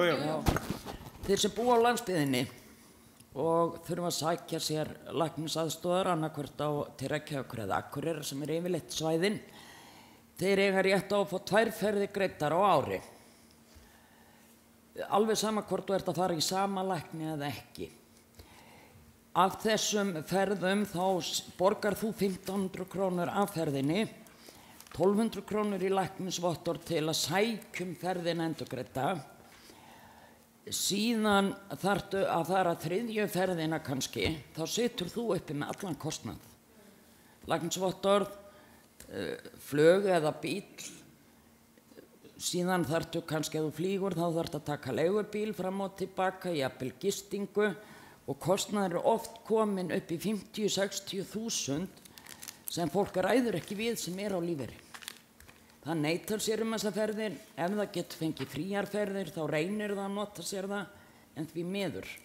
Þetta þarf að lagfæra að 2 ferðir á ári engan veginn nóg fyrir alvarlega hjartasjúka eða krabbameinsveika, veik börn. Við getum talið endalaust og þessi auka kostnaður, alltaf 1.200 krónur læknisvottorð, þetta geta verið stórar upphæðir. Og eins þetta ef maður sækjur síendurtekna ferðir sem í reglum Tryggingastofnunar að ég myndi segja 70% tilfella færðu nei. Þú ert búin að nýta 2 ferðir á ári og þá skaltu bara halda þig heima hina mánuðina. Bíða til næsta árs. Við getum ekki ákveðið, ég bý á Húsavík ef ég þarf til læknis á Akureyri, 2 í þessari viku, Reykjavíkur í næstu viku, þá sitt ég uppi með 3. reikningin. Og þetta getur hlaupið á tugum þúsunda hjá fólki. Og þarf verulega að stokka þetta upp. Því að mikið af þeim sérfræðingum sem eru í boði, þeir eru ekkert í boði út á landi. Það þarf að jafna kostnaðinn. Okkur finnst nóg það koma jú sérfræðingar til Húsavíkur, það ekkert allir. Og það ekki allstaðar á landinu sem það svo góð þjónusta. Þannig að mér finnst að velferðarráðuneyti mætti alveg sjá sóma sinn í því að huga betur að þeim sem búa á landsbyggðinni því okkur meinað hjálp. Þar á meðal fæðingarhjálp og fleira. Þú þarft alltaf 100 kilometra eða meira í fæðingarhjálp sem getur verið mjög alvarlegt ef eitthvað að. Ófærð, þetta reiknast bara ekkert inn hjá velferðarráðuneytinu. En ég myndi óska eftir því fyrst að manneskja frá velferðarráðuneytinu að hún komi því bara hreint og beint skila að það verði að jafna þennan kostnað betur en gert í dag. Takk. Takk fyrir það. Það eru það bara mælindarskrá. Ég seti hérna bara á mælindarskrá og það eru komið nokkuð margir á hana. Gjörðu svo vel. Já, ég sé. Já, Elín Ebba heiti ég iðjuþjálfi. Mér fannst hann Gunnar setja mjög vel på kosti og galla en ég að hugsa þegar margir bara hvernig þér líður eftir hans innlegg sem kona að það muni aukast útgjöldin hjá konur þegar konur ekki eins og búin að ná jafnrétti í launum, bara líðaninn og eins með það að ef maður fær svona verkefni og vinnandi inn hjá ráðuneytinu að það eigi útkoman að vera að finna einhverja laus sem mun ekki kosta okkur neitt meira að því í dag fer fólk ekki til sálfræðings vegna kostnaðar en meðan við þessar tillögur ykkar þá verður svipaður kostnaðar að fara til sérfræðings fyrir fólk sem nota lítið þjónustuna. Þannig að einhver möguleiki hjá ykkur bara að segja að þetta tóm tjara og við göngum ekki inn á svona vitleysu. Því að það svo margt í þessu þó að sé jákvætt og við viljum gjarnan að fólk sem að borga mikið þurfi ekki að gera en þetta þýðir einhverja allt aðra lausn. Og það hækka útgjöldin hjá lífeyrisþegum líka. Ég að umgangast mikið af fólki sem á lánlaunum og það fer ekki til sálfræðings því að getur ekki og það mun alls ekki fara til sérfræðings. Þannig ég bara segi, hvernig líður þér, kona? Takk fyrir það. Já, gjörðu svo vel. Það komið mikrofón hérna. Ég kom að aðskipta það. Rut Björnsdóttir heiti ég.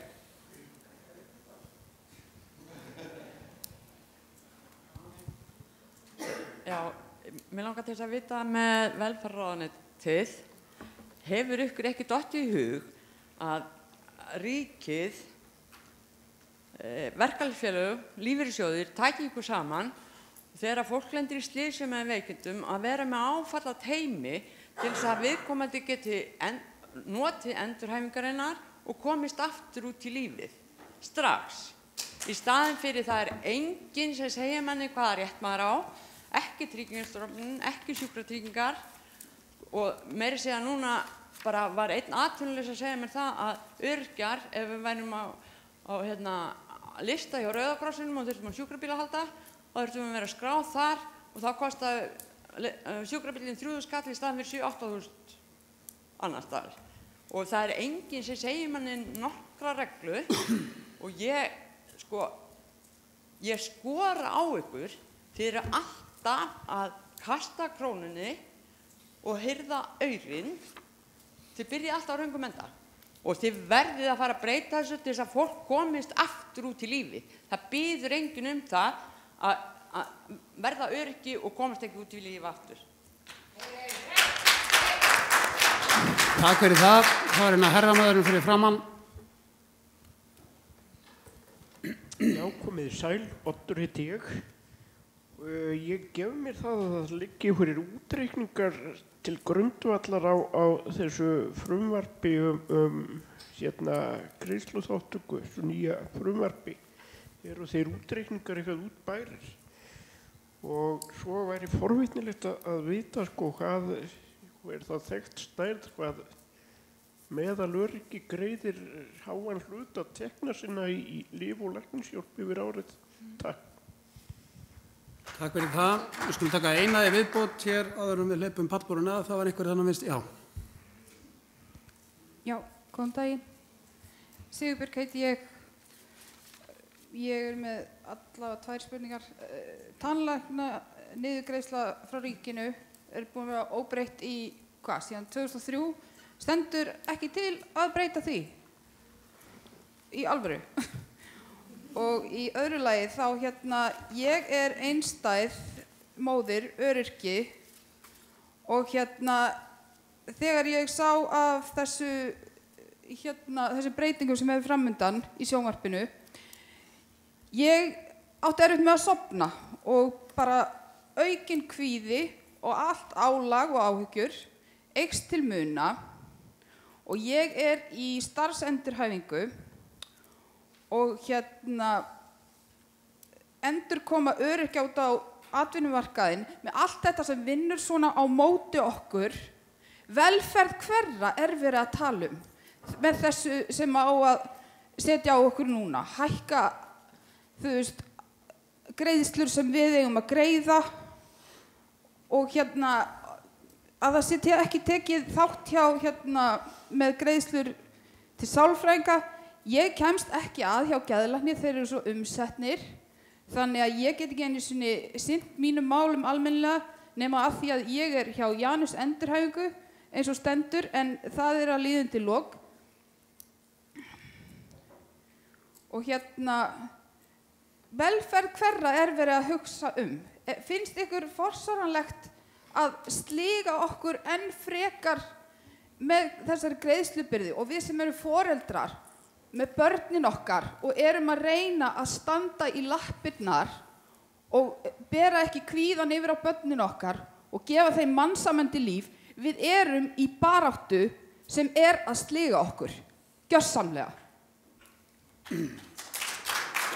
Takk fyrir það. Ég held við gefum pallborðinu orðið, það nú ljóst að hverjum spjótin beinast hér, þannig að þú vilt kannski bara, Margrét, byrja?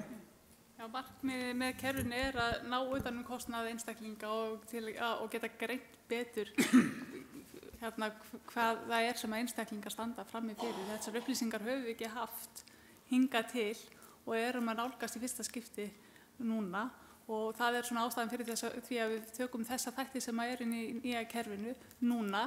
Hins vegar áætlun að hjálpartæki og ferðakostnaðar og fleiri kerfið sem Sjúkratryggingar Íslands taka þátt í að greiða komi inn í kerfið síðar. Þetta fyrsta skref og við verðum að horfa á þetta sem slíkt. Ég held svona flestar aðra spurningar sem beindust að mér, ég held ég verða að vísa þeim frá mér. Ég hef ekki fjárveitingavald og margar þeirra bara fyrir utan mitt sérsvið. En það áhugavert að heyra ykkar skoðun á kerfinu. Ég fá kannski gef ég kannski bara orðið. Við skulum nú ekki sína dónarskap, við skulum vera þakklátt fyrir að hér komi starfsmaður velferðarráðuneytisins og ræði við okkur. Við skulum bara gefa orðið hér út til vinstri áður við förum svo í hináttuna það sem þær spurningar og athugasemdir sem komu fram í þessum hluta. Já, flestar spurningar hafa nú beinst til þín, sko, þú og staðið vel að spyrja og að svara okkur og bara þakka kærlega fyrir að koma og ég bara segja það að ég bara fagnaði mjög eða stendur til að setja inn hjálpartækin og ferðirnar. Því að mörg þess að hjálpartækja, eins og til dæmis að segja beint bleiu fyrir fullorðna, fólk nú ekkert að fara í blöðu til þess að berjast fyrir því að það sé sett inn í kerfið, sko. Og þið eru með þessar upplýsingar.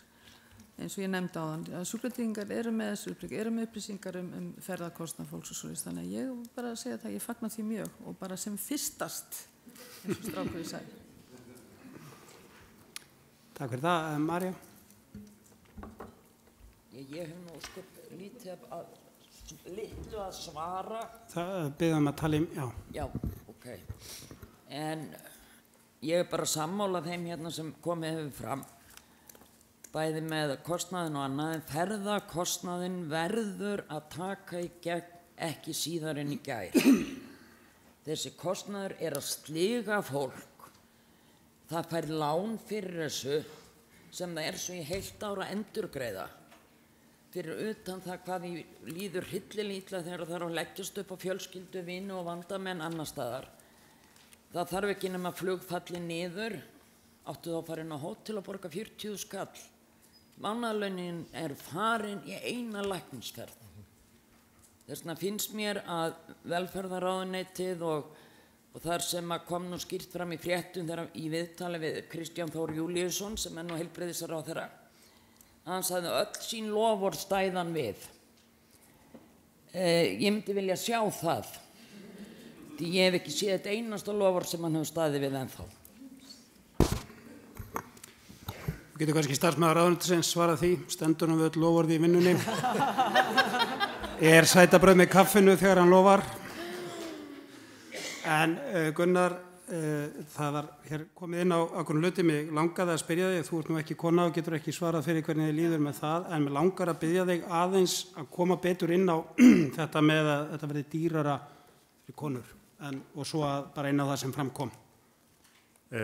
Þakka fyrir það. Í sjálfri greinargerðinni með frumvarpinu þetta nefnt. Ég ekki að upplýsa eitthvað sem ég fann sjálfur. Það rökstutt með í greinargerðinni að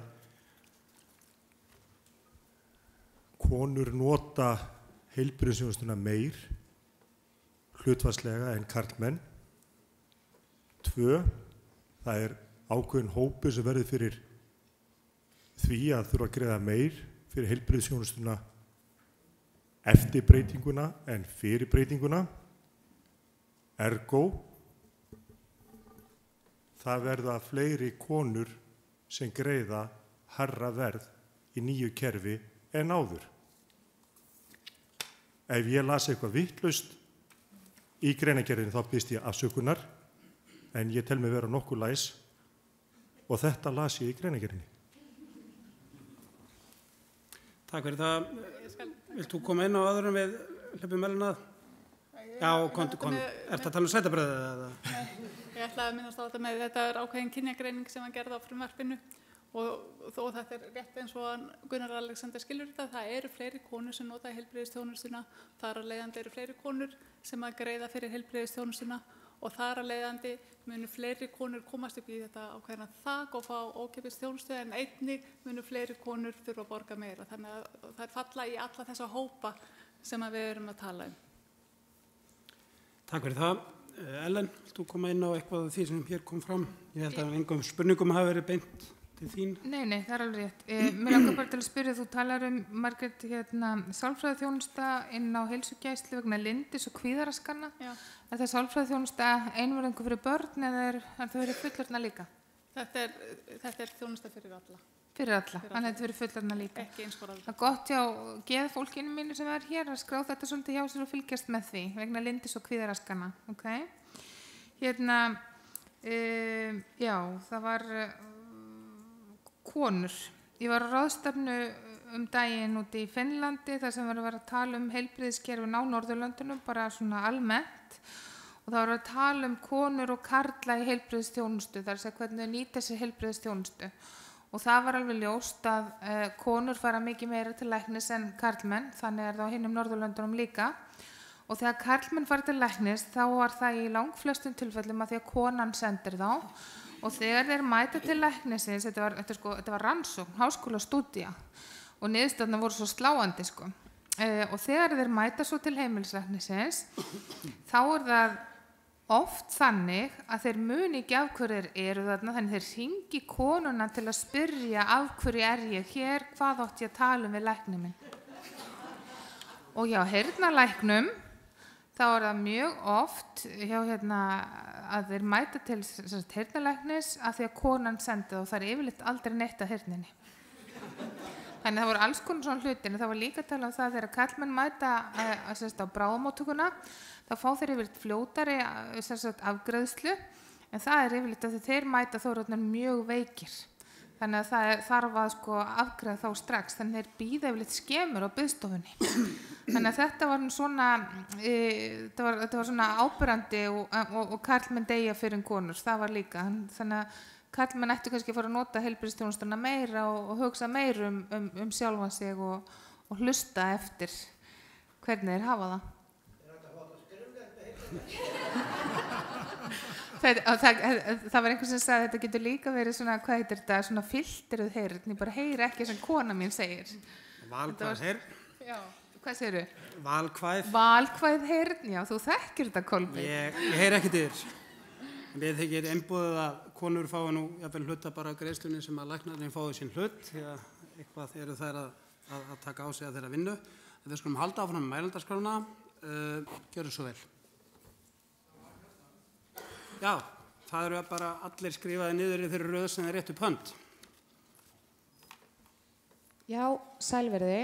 Hjördís Heiða heiti ég og er einn af hóp ferðabæklingana eins og við köllum okkur. Mér langar að koma inn á varðandi velferðarráðuneytið. Eru þið eitthvað búin að athuga og skoða og er eitthvað inn í þessu sem kemur að núverandi þjónustu á barnaspítalanum? Staðan er núna erfið og það eru gríðarlega margir foreldrar sem að þurfa að bíða með veik og jafnvel fárveik börnin sín á biðgangi, jafnvel klukkutímum saman. Er það boðlegt? Er eitthvað verið að gera í því og er eitthvað tekið til þessara foreldra og þessara barna í þessu? Anna langar mig að koma að með það að punga út 30.000 krónum á mánuði er ekki eitthvað sem að flestir öryrkjar geta gert. Og eldri borgarar hafa ekki þann möguleika. Þannig að bæði núverandi kerfi og kerfi sem að þið eru að leggja fram er að bitna gríðarlega á 80–85% landsmanna ef ég skil þetta rétt. Takk fyrir það. Gjörðu svo vel. Marjana heiti ég og er líka ferðabæklingur. Mér langar að spyrja, af hverju er fólki skammtað tímar í sjúkraþjálfun? Af hverju? Ég meina, við getum mismunandi mikið.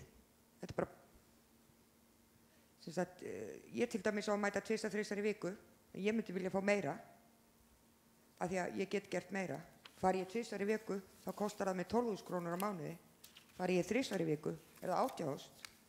Og ég hef ekkert alltaf efna á því, en ég vildi glöða að æfa meira, en ég hef þurft að reiða sjálfa mig, en ekki kerfið vegna galla þess. Og ég veit að ég tala fyrir fleiri heldur en mig. Og þetta á bara alls ekki að vera svona. Takk fyrir það. Herra með þær hér aftast.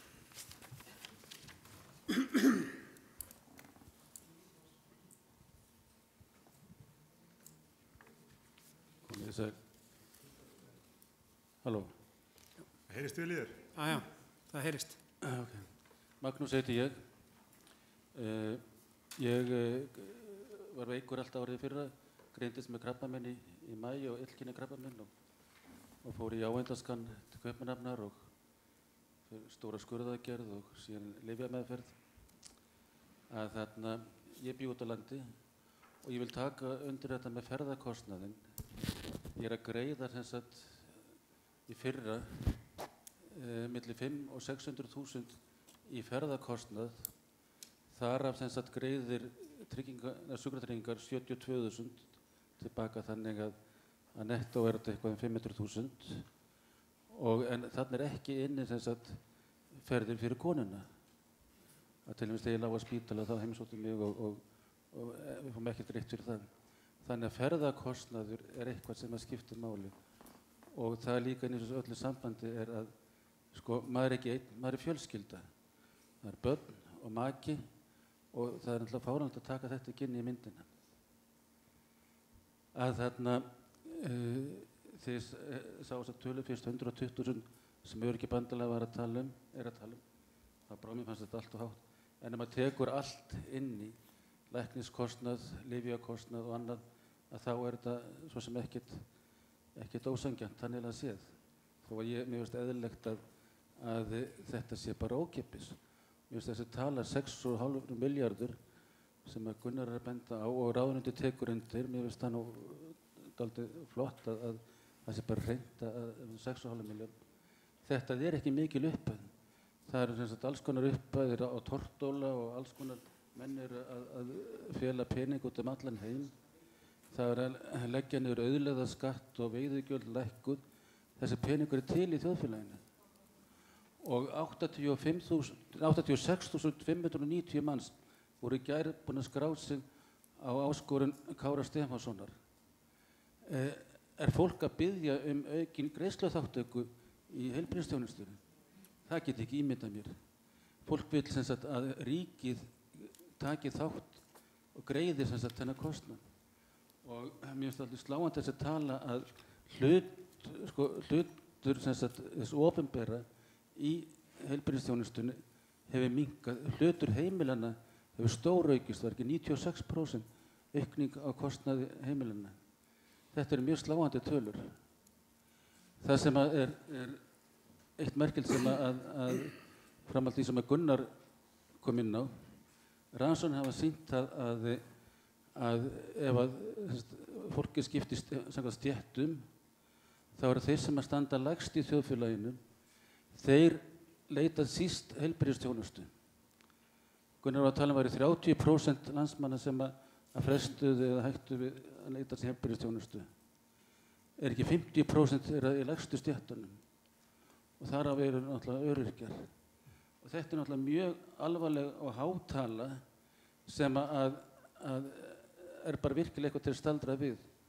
Og það sem að ber að hafa í huga líka til þessu sambandi er að það er þjóðhagslega hagkvæmt að veita heilbrigðisþjónustu.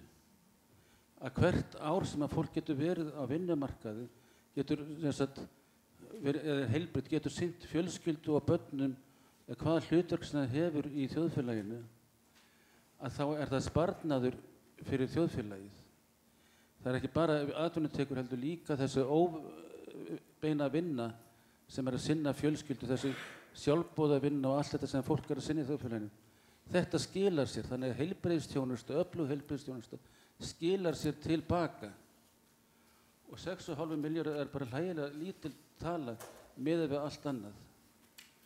Þess vegna ætti náttúrulega eðlilegast að þetta væri ókeypis. En til að öryrkjabandalagsins sem að allur pakkinn sé 120.000 er svona kannski í mínum huga eitthvað kannski sem að ræða þeim. Takk fyrir.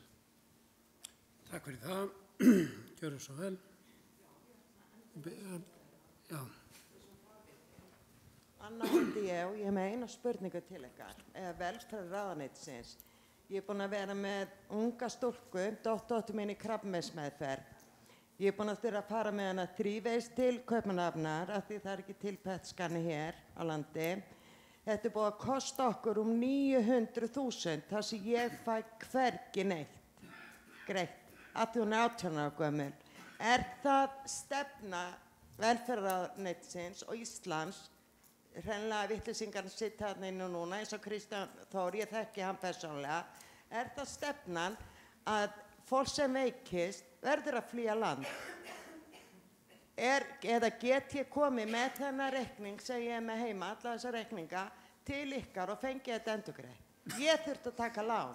Er velferðarráð tilbúið til að greiða þetta? Tryggingastofnun er ekki tilbúið til þess. Og þú sendir ekki 18 ára gamla núning einan út í svona ferðalag. Það er ekki hægt. Svo ég spyr bara, hvar erum við núna? Og nú ætla að hækka allt saman. Níðast á okkur í bakkom fyrir. Það eru nú að taka til höndum að vinna vinnan ekkert. Get ég komið með reikningi til ykkar? Ég spyr og við langar í svör. Því þetta á ekki að eiga sér stað. Að fólk sem að þarf að leita erlendis þurfi að standa undir í allt sjálf, allan kostnað. Eða lyfja á lækniskostnaðina heima. Takk fyrir. Takk fyrir það. Gjörðu svo vel.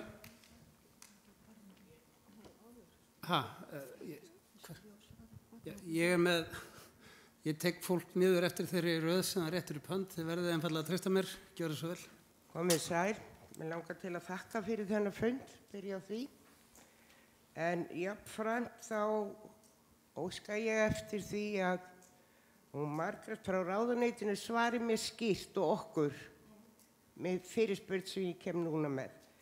Vegna þess að ég vissi ekki betur en að hún segði hér í upphafi að hún hefði setið þá fundið og unnið að þessu frumvarpi. Það hlýtur að vera þannig þegar að frumvarp unnið þá eru rök fyrir hverju grein sem í það sett. Og ég vil spyrja hvaða rök eru fyrir því að hærri hlutur ráðstöfunartekna lífeyrisþega eru notuð eða þarf að nota í heilbrigðismál heldur en annarra. Takk fyrir það. Við skulum taka eina örstutta hérna áður en við hleypum Hannelum að. Gjörðu svo vel. Sæl ég aftur. Ég ætla að gefa Margréti frí í fyrstu spurningunni. Byrja á Gunnari. Svona gróflega hvað er 6,5 milljarður af þessari vaffell sem mann aldrei hvað heitir? Og úr því að Kári er að hækka það, hvort það falli ekki þá bara detti ekki inn hjá honum Kára. Og svo var ég með, ekki alla tekjur sem hún varst með á hann, það ekki fyrir skatta? Ekki rétt hjá mér. Ekki útborgaði tekjur. Ég hef aldrei fengið 207 krónur frá Tryggingastofnun.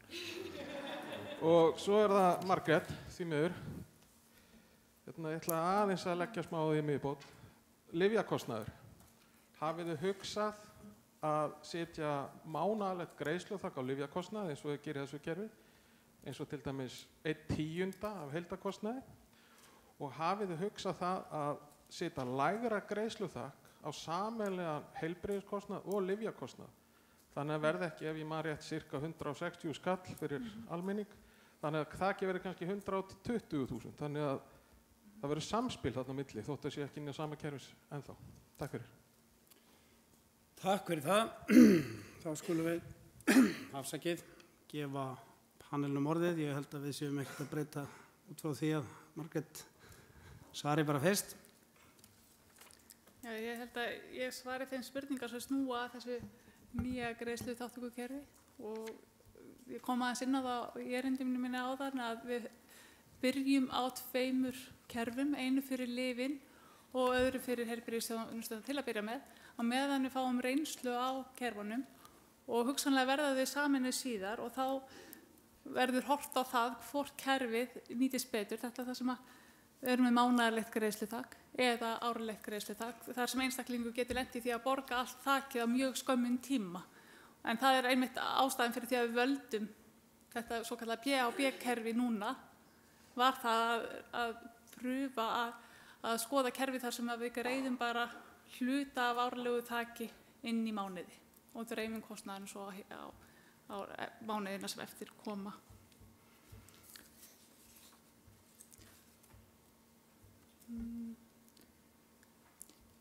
Ég held að það sé ekkert annað sem ég get útskýrt út frá því sem ég var beðin að koma hérna og ræða, sem nýtt greiðsluþátttökukerfið og breytt dreifing á kostnaði.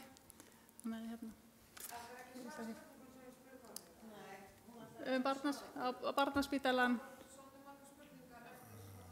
Já, það er ekki það sem ég var beðin að koma hingað og ræða. Kostir ég þetta til að starta fyrir því sem rétt frá okkur?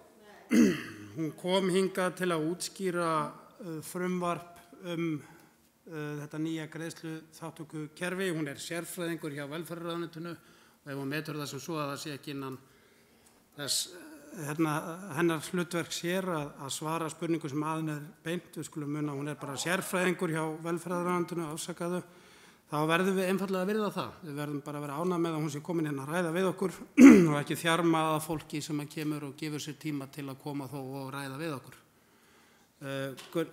Gunnar, það var sérstaklega beint spurningu til þín.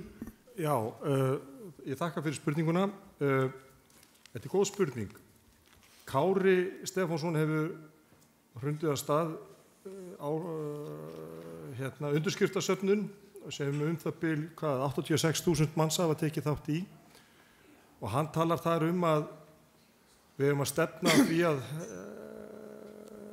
því að leggja 11% af vergri landsframleiðslu í heilbrigðismál. Við erum að leggja það bil núna 8,7% eitthvað svoleiðis. Ef ef þetta gengi eftir og allir myndi vera sammála að stefna þessi markmiðans Kára, þá erum við að tala kannski 40 til 45 milljarða aukalega í kerfið. Þannig að það rúmar vel þessa 6,5 milljarð sem við erum að tala bara til þess að gera þessa þjónustu kostnaðarfría.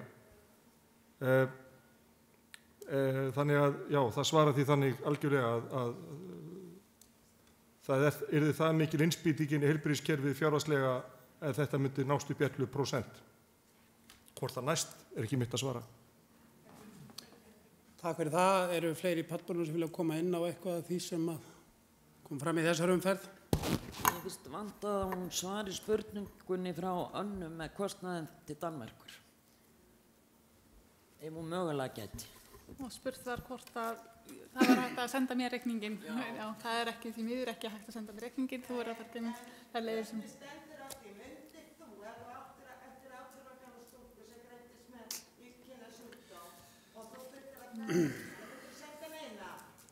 Ég held að ég verð að minna á það hér enn og aftur að fulltrúi velferðarráðuneytisins sem hér ekki ábyrgur fyrir pólitískri stefnu sem rekin í heilbrigðismálum.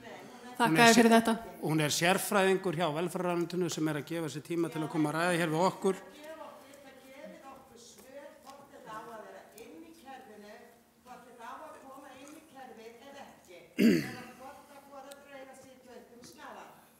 Það eðlilegt að mun kostnaður af því tagi sem hér nefndur falla inn í þetta kerfi sem verið að leggja hérna fram. Það ekki að teikna í borðin eins og en við tökum tillit til þessar orða. Takk fyrir það. Þá höldum við áfram. Herramaður hér og búin að biðja orðið. Takk fyrir. Ég heiti Sævar Pálsson. Mér finnst þetta svolítið svona sérstakt að það sé búið að vera jafnvel áratugum saman að setja eitthvað í nefnd og hafa í nefnd og koma svo með eitthvað sem mjög svipaður fyrir. Mér finnst það svolítið svona, hvað ætla þetta að kosti? Hvað kostar eiginlega að vera með þetta í nefnd í áratugi? Fullt af fólki sem starfar. Nú, ég en svo heppinn að ég þarf ekki að borga mikið, ég bý í Reykjavík, þannig að ég þarf ekki að borga mig mikið fyrir sjúkraþjálfunina og fyrir lyfin mín, ég að taka 15 töflur á dag og fæ að borga svona 12.000 kall á mánuði og þá ég að tala lyf og ég að tala sjúkraþjálfun og læknis heimsóknir. Þetta það sem við þurfum öll. Við erum ekki bara að tala eitthvað læknis eða lyfja, þetta eru margir liðir sem við erum að fara í gegnum. Og ég að borga svona 12-13 skall á mánuði að jafnaði fyrir þetta og hann Kristján vinnur okkar, Júlíusson, sem segir alltaf sannleikann, að hann myndi borga svona 40-50 krónur á mánuði með hans laun. Ég neitt eftir í hug, eigum við ekki bara að sleppa þess að taka þátt í þessu? Eigum við ekki bara að hætta að kaupa lyf og fara til læknis og vera í sjúkraþjálfun? Við drepumst á nokkuð mörg, þá kannski hægt að lækka skattan á hæstlauna af fólkinu. Það er möguleiki. Nú ég held nefnilega að heilbrigðiskerfið sé eitt stærsti launagreiðandi á landinu. Og við vitum að það kemur tilbaka 50-70, jafnvel 70-80% af því kemur tilbaka til ríkisins.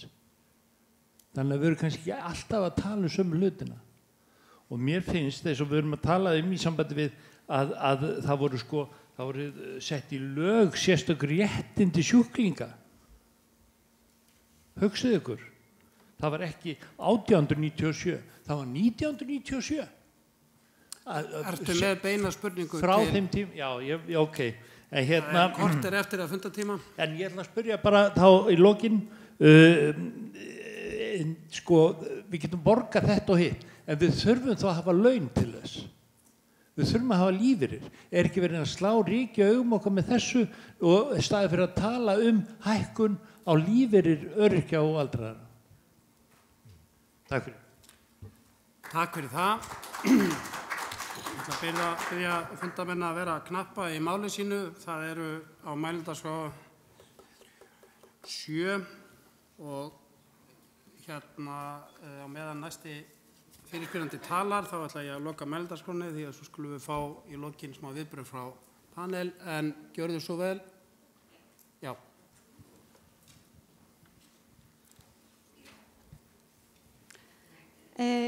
Takk fyrir. Ég ætla að fá að byrja á að þakka fyrir hennar fund. Þetta er mjög fróðlegt. Ég heiti Heiða Björg og er varaformaður MS-félagsins og líka borgarfulltrúi og er í velferðarráði í Reykjavík. Mér langaði bara að fá að koma aðeins inn á, ég ætla með svona 30 spurningar en ég skal ekki spyrja þær allra. En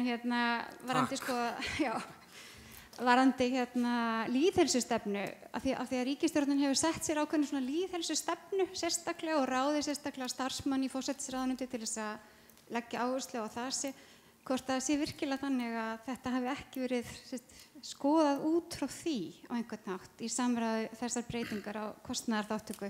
Af því ég tek undir þær áhyggjur að fólk muni jafnvel fresta því ennþá frekar að fara til læknis eða sækja sér þá þjónustu sem við þurfa. Svo kannski sagður þið áðan, Margrét, en ég var ekki viss, þetta hlutfall 2/3 sem að lífeyrisþegar og þessi annar flokkur hérna, hvernig það hlutfall var fundið út að það væri sanngjarnt að þeir borguðu 2/3 af því sem að almenningur borgar.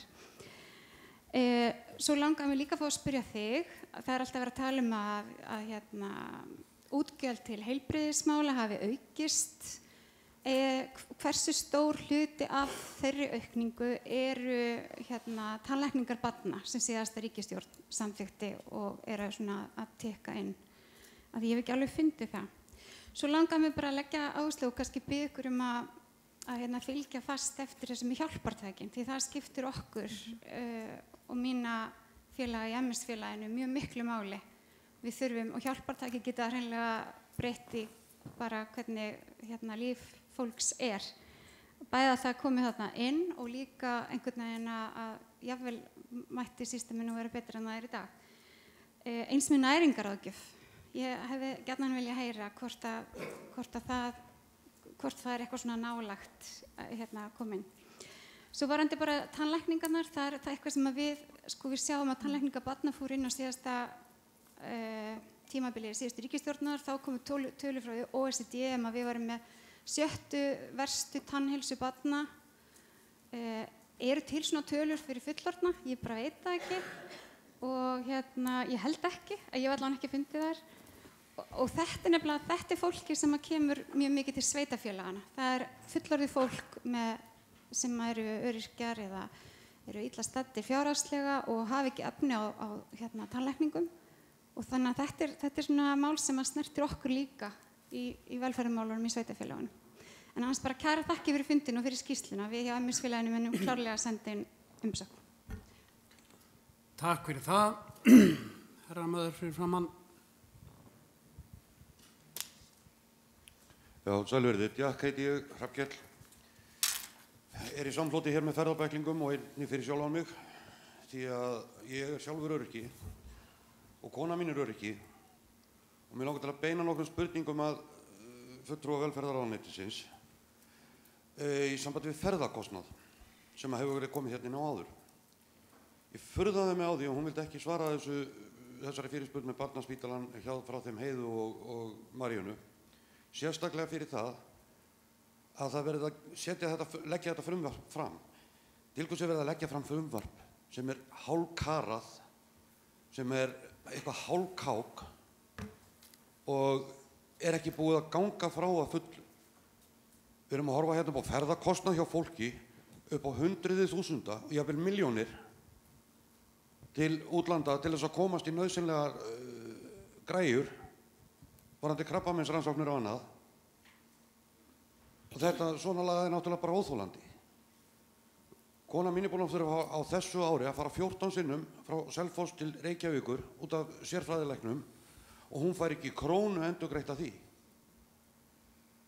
Og að lokum langar mig til að koma inn á annað sem að mér finnst alveg fullkomið misræmi í sambandi við velferðarráðuneytið og það tekju áætlun eða sem sagt viðmiðunarmörk einstaklings til framfærslu sem alveg gjörsamlega út úr öllu korti þegar maður horfir á þær tekjur sem að lífeyrisþegar þurfa að búa við í þessu landi. Þarna ekkert samræmi á milli og það ekkert samræmi við reiknivélina hjá Tryggingastofnun og svörin sem maður fær, þau eru út og suður og flest gjörsamlega út í hött ef maður fær þá svör. Takk fyrir. Takk fyrir það. Við eigum eftir 8 mínútur auglýstum fundartíma og enn eftir, hvað þetta, 5 á mælendaskrá, þannig ég bið fyrirspyrjendur að vera knappa í máli sínu. Gjörðu svo vel, Guðmundur. Guðmundur Ingi Kristinsson, hérna hjá Kjarhóp Öryrkjabandalagið. Nýtt greiðsluþáttakerfi í heilbrigðisþjónustu, þar sem ég eiginlega furða mig á í því sambandi hvort það hefur verið tekið tillit til þeirra lausu enda að það eru biðlistar. Við höfum biðlista á unglinga og geðdeild barna í 2 ár. Þetta eru alveg bara, maður segir bara halló, hvað að? Síðan eru biðlista eftir alls konar aðgerðum. Ég nú lenti einu sinni 3 ára á svona biðlista, þannig ég veit alveg hvað það er.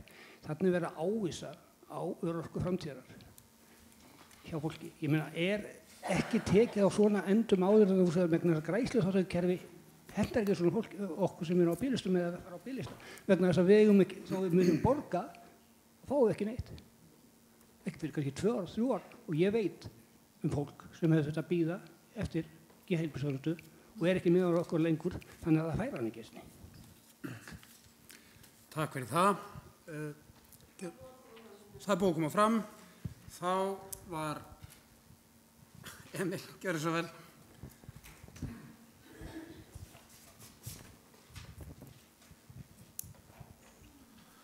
Já, góðu félagar.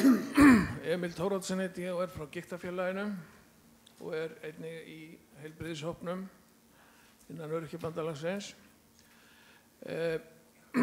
Ég vil aðeins koma að þessu að fólk að neita sér heilbrigðisþjónustu, hefur ekki efni á því, aðgengi orðið þannig að það háð efnahag. Rannsóknir, sjúklingafélagin gerði sér grein fyrir þessu fyrir nokkrum mánuðum síðan. Þetta farið að mælast í rannsóknum í skýrslu OECD og svo aftur í rannsókn Rúnars Vilhjálmssonar. Ef við horfum á þetta frumvarp þá verðum við að skipta þessu annars vegar svo upp í þetta annars vegar kerfið og svo þetta hins vegar pólitískar spurningar sem að þarf að svara. Kerfið út úr þessu verður mun betra að mínum mati, einfaldara, gegnsærra eins og Gunnar búinn að fara í gegnum og fleiri og það var tilgangurinn. En við erum reiði yfir þessum pólitísku spurningum og ég ætla þess vegna að spyrja panelinn pólitískra spurningar núna og bara allir, það þurfa ekki allir að svara þessu. Ef við göngum út frá þessu frumvarpi eins og það það trú ykkar að það snúi þessari þróun við sem rosalega hröð að fjölga, snúi við þessari þróun þannig að færri neiti sér þjónustu. Hafið þið trú á því að frumvarpið eins og það liggur fyrir núna gerir það? Persónulega, svo ég segi ykkur mína skoðun, þá svara ég því, það gerir það ekki og mér finnst það alveg ótrúlegur svona pólitískur eða pólitískt metnaðarleysi í því að leggja þetta fram. Þetta tæknileg góð úrvinnsla inn í nýtt kerfi en það ekkert sem tekur nákvæmlega á vanda þessa fólks og það langt út fyrir fólk á lífeyri, það fólk á lágum launum þar fyrir utan.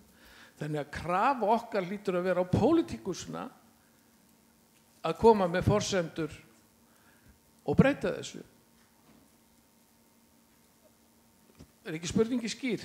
Jó, ok, takk. Takk fyrir það.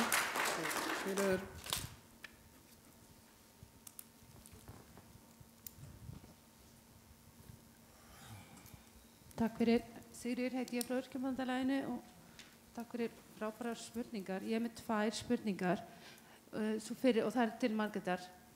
ég skili rétt í kynningunni að þá teljast allir aðrir börn og öryrkjar vera almennir og það eru hópar sem að í dag eins og atvinnulausir og endurhæfingarlífeyrisþegar greiða lægra gjald og þá virðist vera eins og þeir munu greiða þá hærra gjald með við nýju breytinguna og þetta eru hópar sem eru líka mjög tekjulágir. Þannig að þetta skiptir miklu máli og svo hitt í samt ferðakostnað, tengisferðakostnað innanlands að sjúkrahótelinu því verður lokað næstu mánaðamót og þá mun kostnaður þeirra sem búið út á landi og ekki bara þeirra heldur, annara líka aukast mikið ef að fólk þarf að fara að borga þá annars konar gistingu meðan það dvelur í bæn vegna læknismeðferðar. Nýbygging á byrjunarstigi en hvert á fólk að leita og hvað er ráðuneytið að huga einhverjum öðrum leiðum eða einhverjum öðrum úrlausnum á meðan verið að byggja nýtt sjúkrahótel. Takk fyrir það. Og lókum, þú búin að biðja orðið, var ekki rétt? Já. Það þá lokaspurningin. Það vandaði hana vel.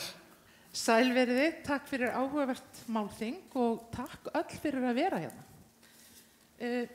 Mér sýnist í fljótu bragði að ég sem fötluð kona verði ein af þeim sem að mun bera þetta kerfi svolítið á bakinu.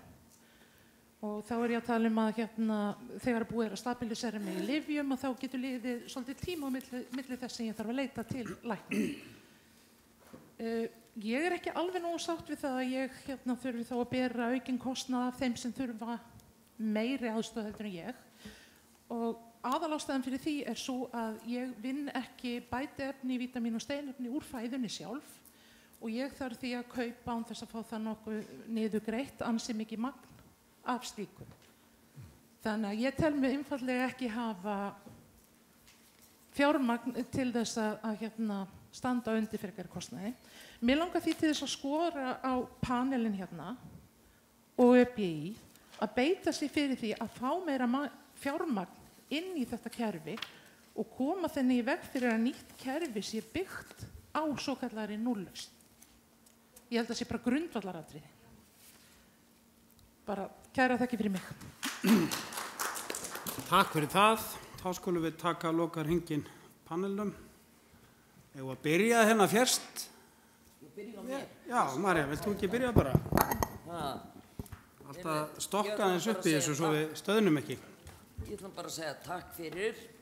Mér fannst þetta mjög gott málþing og mjög þarft. Það eru mörgum spurningum ósvarað sem að verða bara að bíða næsta þings eða opins fundar. Það kom upp alltaf nýjar og nýjar en frumvarpinu ég algjörlega andvíg. Ég ætla bara að vera hreinskilin með það. Takk. Takk. Guðbjörg.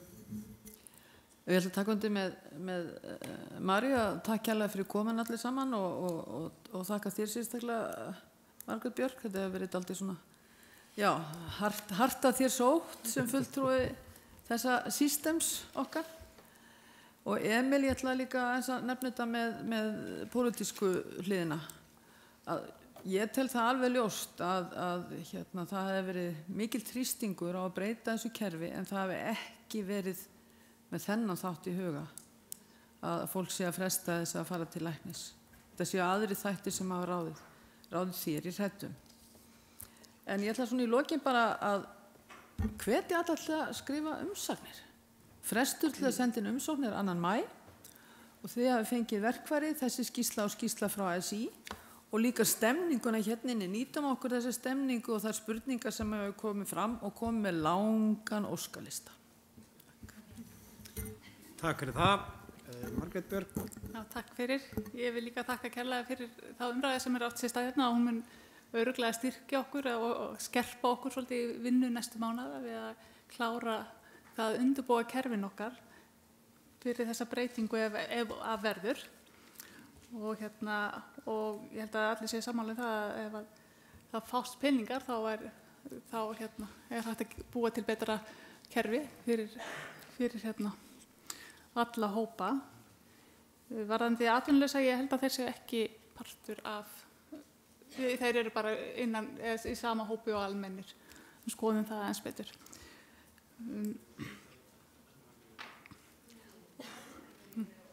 Hvað þeir eru? Ég var að tala um, já, þeir eru falla með almennum í hóp. Já, það var það breyting, já. Já. Ok. Sjúkrahótelið fyrir utan mitt sérfræðissvið í rauninni. Ég er ekki velferðarráðuneyti, ég er sérfræðingur sem vinn að mjög afmörkuðum verkefnum í ráðuneytinu. Þannig að og kýsa svara ekki út fyrir mitt svið. Já, og ég hvet ykkur einnig til þess að senda inn athugasemdir við frumvarpið og þakka fyrir. Takk fyrir það. Gunnar Alexander. Ég ætla strax að svara spurninguna hans Emils. Jóttast að þetta frumvarp auki eða fjölgi þeim sem neyta sér læknisþjónustu. Það bara mín tilfinning. Ég gjarnan vildi segja jóttast ekki en eins og þróun hefur verið þá ég ekki að sjá að þetta fari tilbaka vegna þess að það bara það innbyggði þættir í frumvarpinu sem gerir það verkum að ég er hræddur að þetta hlutfall mun aukast. Almennt ætla ég að fá að þakka fyrir mig. Ég er búinn að dásta sessunum mínum fyrir hvað hún hefur staðið sig vel. Ég líka að segja við hópinn að Margrét Björk er mjög fær embættismaður, ég vann með henni í mörg ár, en hún er ekki hún er ekki að vinna við útfærslu á þjónustunni. Þannig að við skulum beina þeim spurningum í þá átt. En ég hef fullt trausti Margrétar að finna þó þá peningar sem eru kannski á lausu og bæta kerfið. Það má hún fara með hérna frá mér. Frábær kona.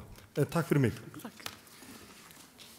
Takk fyrir það. Ég sem að það sem að klukkan orðin rúmlega 4, ætlaði ég að biðja formann að svara þessum að henni var beint og slíta þinginu hérna einu. Ég vil bara taka undir það sem að Gunnar Alexander sagði. Það eru margar spurningar og margt sem brennur hér á fólki og fleiri kom inn á það. Það er að gera að halda því lifandi og beina því í réttan farveg. En ég þakka fyrir mig og gef formanni orðið.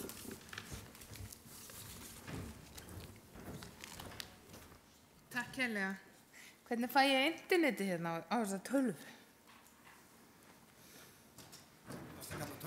Sérfræðingur. Ég fór svo internetið. Og meðan sérfræðingur vinnur að ég finna YouTube fyrir mig. Bara YouTube almennt? Bara YouTube almennt, sko. Ég finn því svo.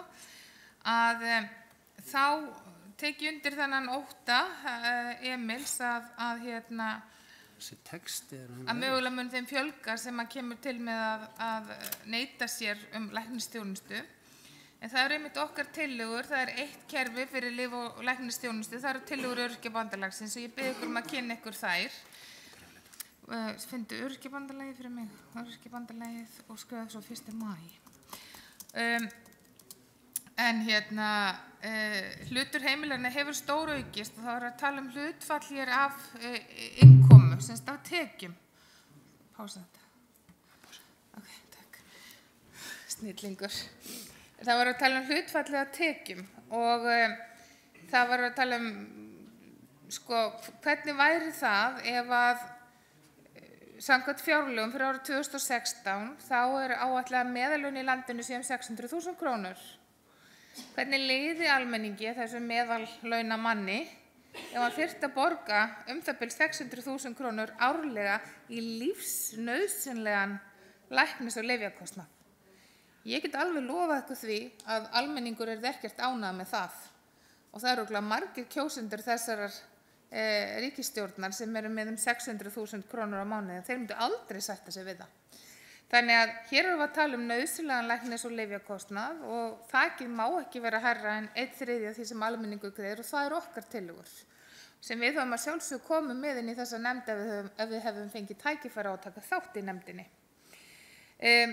Ég heyri það að það er skerðing, það er ekki allt ennþá inn í kerfinu sem var áður ókeypis eða var áður ódýrara. Við heyrum það hér og nú að atvinnuleysir eru á sama stað og almenningur í þessu nýja kerfi, þannig að það er skerðing á þann hóp og það er ekki gott.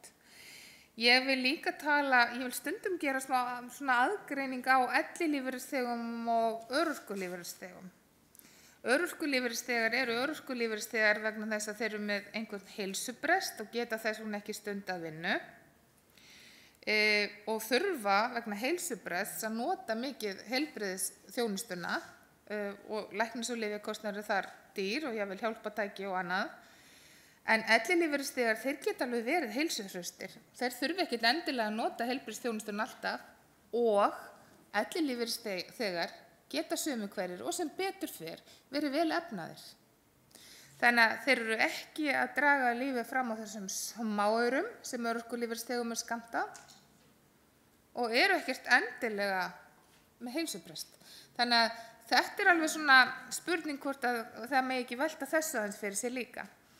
Þannig að, og síðan vorum við að tala sko að konur eru að fara að greiða meira og það er oft talað það að það er kynjuð fjárlög. Af hverju ekki kynjuð heilbrigðisþjónusta eða af hverju þurfum að setja upp kynjagleraugun, af hverju þurfum ekki að setja upp fötlunargleraugun. Hvernig eru mannréttinda fjárlög sem taka mannréttindum, heilbrigðisþjónusta með mannréttindaglerugum, heilbrigðisþjónusta með fötlunarglerugum. Við þurfum að horfa á hlutina í svolítið víðara samhengi. Það er auðvitað skref aftur á bak ef að konur eiga að fara að borga meira og það er aldrei skref fram á við ef enn er traðka á örorkulífeyrisþegum. Nú, Margrét, kæra skólasystir, þú ferð með þessar spurningar og þann anda sem að þú hefur fengið hér á þessum fundi til, ég treysti því og til heilbrigðisráðherra. Og þú skoðar auðvitað þennan atvinnulausa sem er að skerðast í þessu nýja kerfi og málþingið hefur verið tekið upp á myndband þannig að við eigum þessar spurningar allar og munum kannski koma niður á blað og sveimir ef ekki sendar til velferðarráðuneytisins. En mér langar til að segja hvað næsta viðburði Öryrkjabandalagsins, það er 1. maí og það er kjarahópur Öryrkjabandalagsins sem stendur fyrir honum og hún er hér í pontu, pallborði og María Óskarsdóttir sem er formaður kjarahóps, málefnahóps um kjaramál og við erum að beina sjónum almennings að fátækt skorti barna en 6.100 börn á Íslandi líða skort samkvæmt skýrslu UNICEF sem kom út í byrjun árs. 3 helstu skortþættir eru þættir sem að teljast grundvallar þarfir í nútíma samfélagi eða í samfélagi yfir höfuð. Það eru fæði, klæði og húsnæði. Það næsta sem við ættum að þrengja inn væri jöfn þáttaka eða þáttaka sem að allir geta tekið þátt í samfélaginu til jafns veðra. En við erum að berjast nú fyrir fæði, klæði og húsnæði fyrir alla. Þegar við tala barnafátækt þá er það ekki endilega því að börnin er ekki pening og sjaldnast það þannig, heldur að því foreldrarnir eiga ekki pening. Og þau börn sem líða skort í íslensku samfélagi eru börn láglaunafólks og örorkulífeyrisþega. Þetta er ólíðandi og þetta er átak sem við öll að taka höndum saman og berjast gegn. Og þannig ætlum við að vekja athygli á 1. maí og ég hvet ykkur til að fara á Facebookasíðu Öryrkjabandalagsins, deila þessu, tala þetta, mæta með okkur á Hlemm klukkan 13 þann 1. maí, taka með fjölskyldur og vini eða senda fjölskyldur og vini ef þið hefur ekki tök á að ganga eða rúlla með okkur þann 1. maí. Ég þakka fyrir þetta góða málþing. Ég ætla að spila þetta myndband sem var sett í loftið bara nú rétt fyrir hádegið og takk fyrir að vera hér og munum að tala það sem hér fór fram og höfum áhrif saman. Nú spilum við þetta, svo getum við klappa hressilega þetta er búið, því ég vissum þetta er skemmtilegt. Your eyes still black and your heart is blue. When your eyes are still red, I will stand with you. When the night is still black and your heart is blue. When your eyes are still red, I will stand with you. And when breathing is rough, I will wait for you until the feelings dry off. I will walk with you, I'll walk with you, I'll walk with you, I'll walk with you.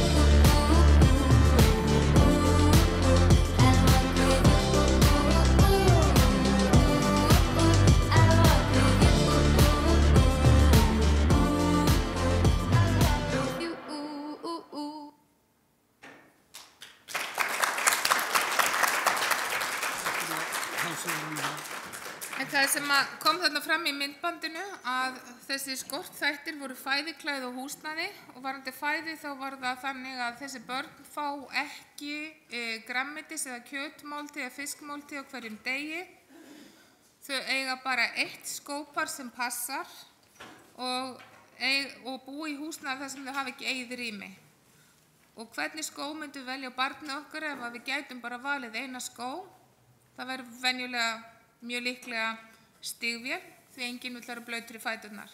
Og myndbandi sýnir barnið í stígvélum, í boltaleik, í afmæli og í fleiri aðstæðum þar sem börn venjulega myndu ekki nota stígvél. Þetta alvöru í dag og ég bið ykkur að hjálpa okkur að berjast gegn fátækt í íslensku samfélagi. Takk!